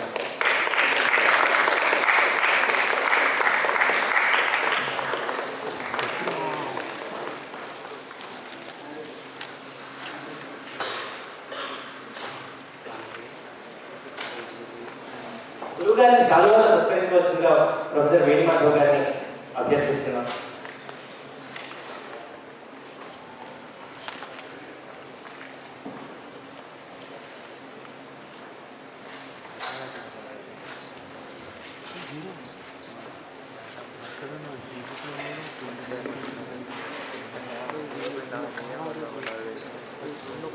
గురువు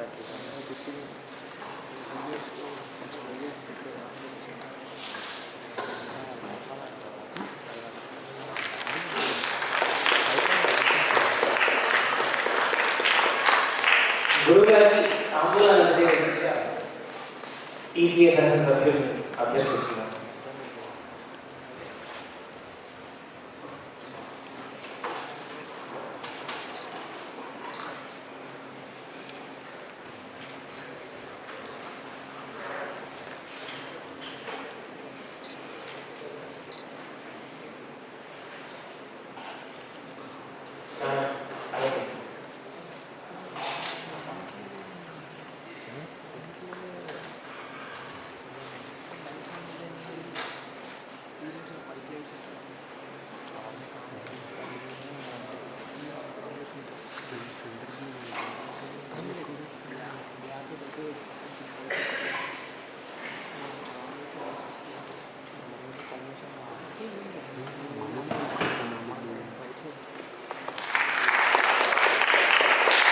ప్రొఫెసర్ పివిఎస్ గారు గురువు గారికి రుద్రాక్షమాలను సమర్పించబోతున్నారు.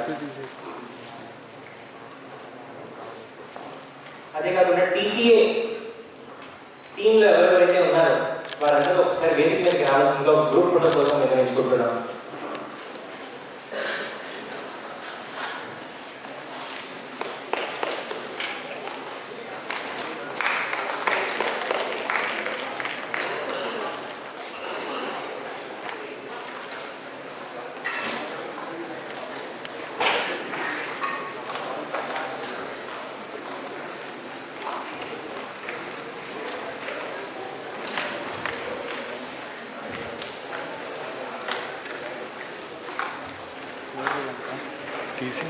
ఏది చేసినటువంటి వారికి, తర్వాత పాడినటువంటి వారికి, ఆన్సర్ చేసినటువంటి వారికి గురువు గారు చిన్న నమస్కారం. కాబట్టి మ్యూజిక్ టీంలో ఇప్పుడు మాధురి తల్లి పాడిన వాళ్ళందరినీ కూడా ఒకసారి రావాల్సిందిగా గురువు గారు వారికి కండువా చేస్తారు.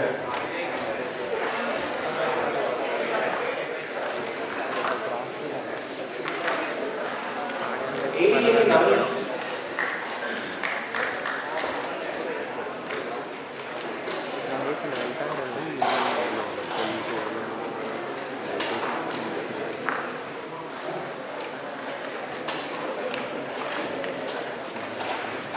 నవనీత్ ఇంకా దుర్గా ప్రసాద్ ఇద్దరిని కూడా వేదికకి ఆహ్వానిస్తున్నాం. టీసీఏ టీం అంతా కూడా వేదికకి వచ్చారండి. టీసీఏ టీం అంతా వేదికకి రావాలి గ్రూప్ ఫోటో కోసం.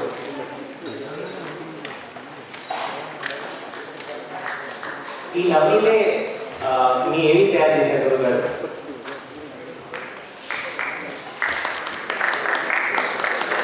మన ఈ తయారు చేసిన దుర్గా ప్రసాద్,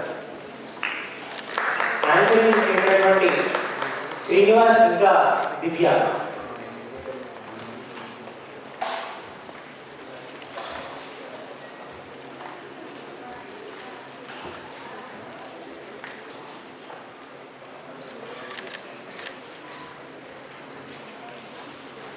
ఇందాక పాడినటువంటి వాళ్ళు ఎవరైతే ఉన్నారో వాళ్ళు వేదికకి కావాలి. మాధురి తల్లికి పాడినటువంటి వాళ్ళు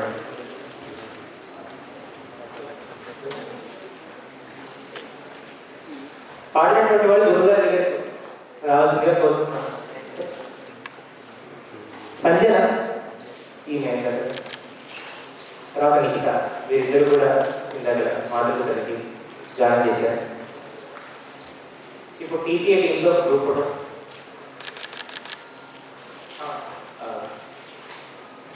అశోక్ ఇందాక సంగీత. టీసీఏ టీం అంతా గురువుగారి వెనకాల అరేంజ్ అవ్వాల్సింది. మీరు ఏర్పరచుకోండి. అందరూ గురువుగారి వెనకాలకి రావాలి. టీసీఏ టీం అంతా కూడా అందరూ కొంచెం త్వరగా చేస్తే ముందు కూడా కూర్చోమని చెప్పాము. నాకే కింద కూడా కూర్చోమని కొంతమంది ముందుకు వచ్చి కింద కూర్చోవచ్చు. పక్కన పవన్ గారు కూడా వేదిక మీద రావాల్సిందిగా మొత్తం ఇప్పుడు జూమ్ అవుట్ మొత్తం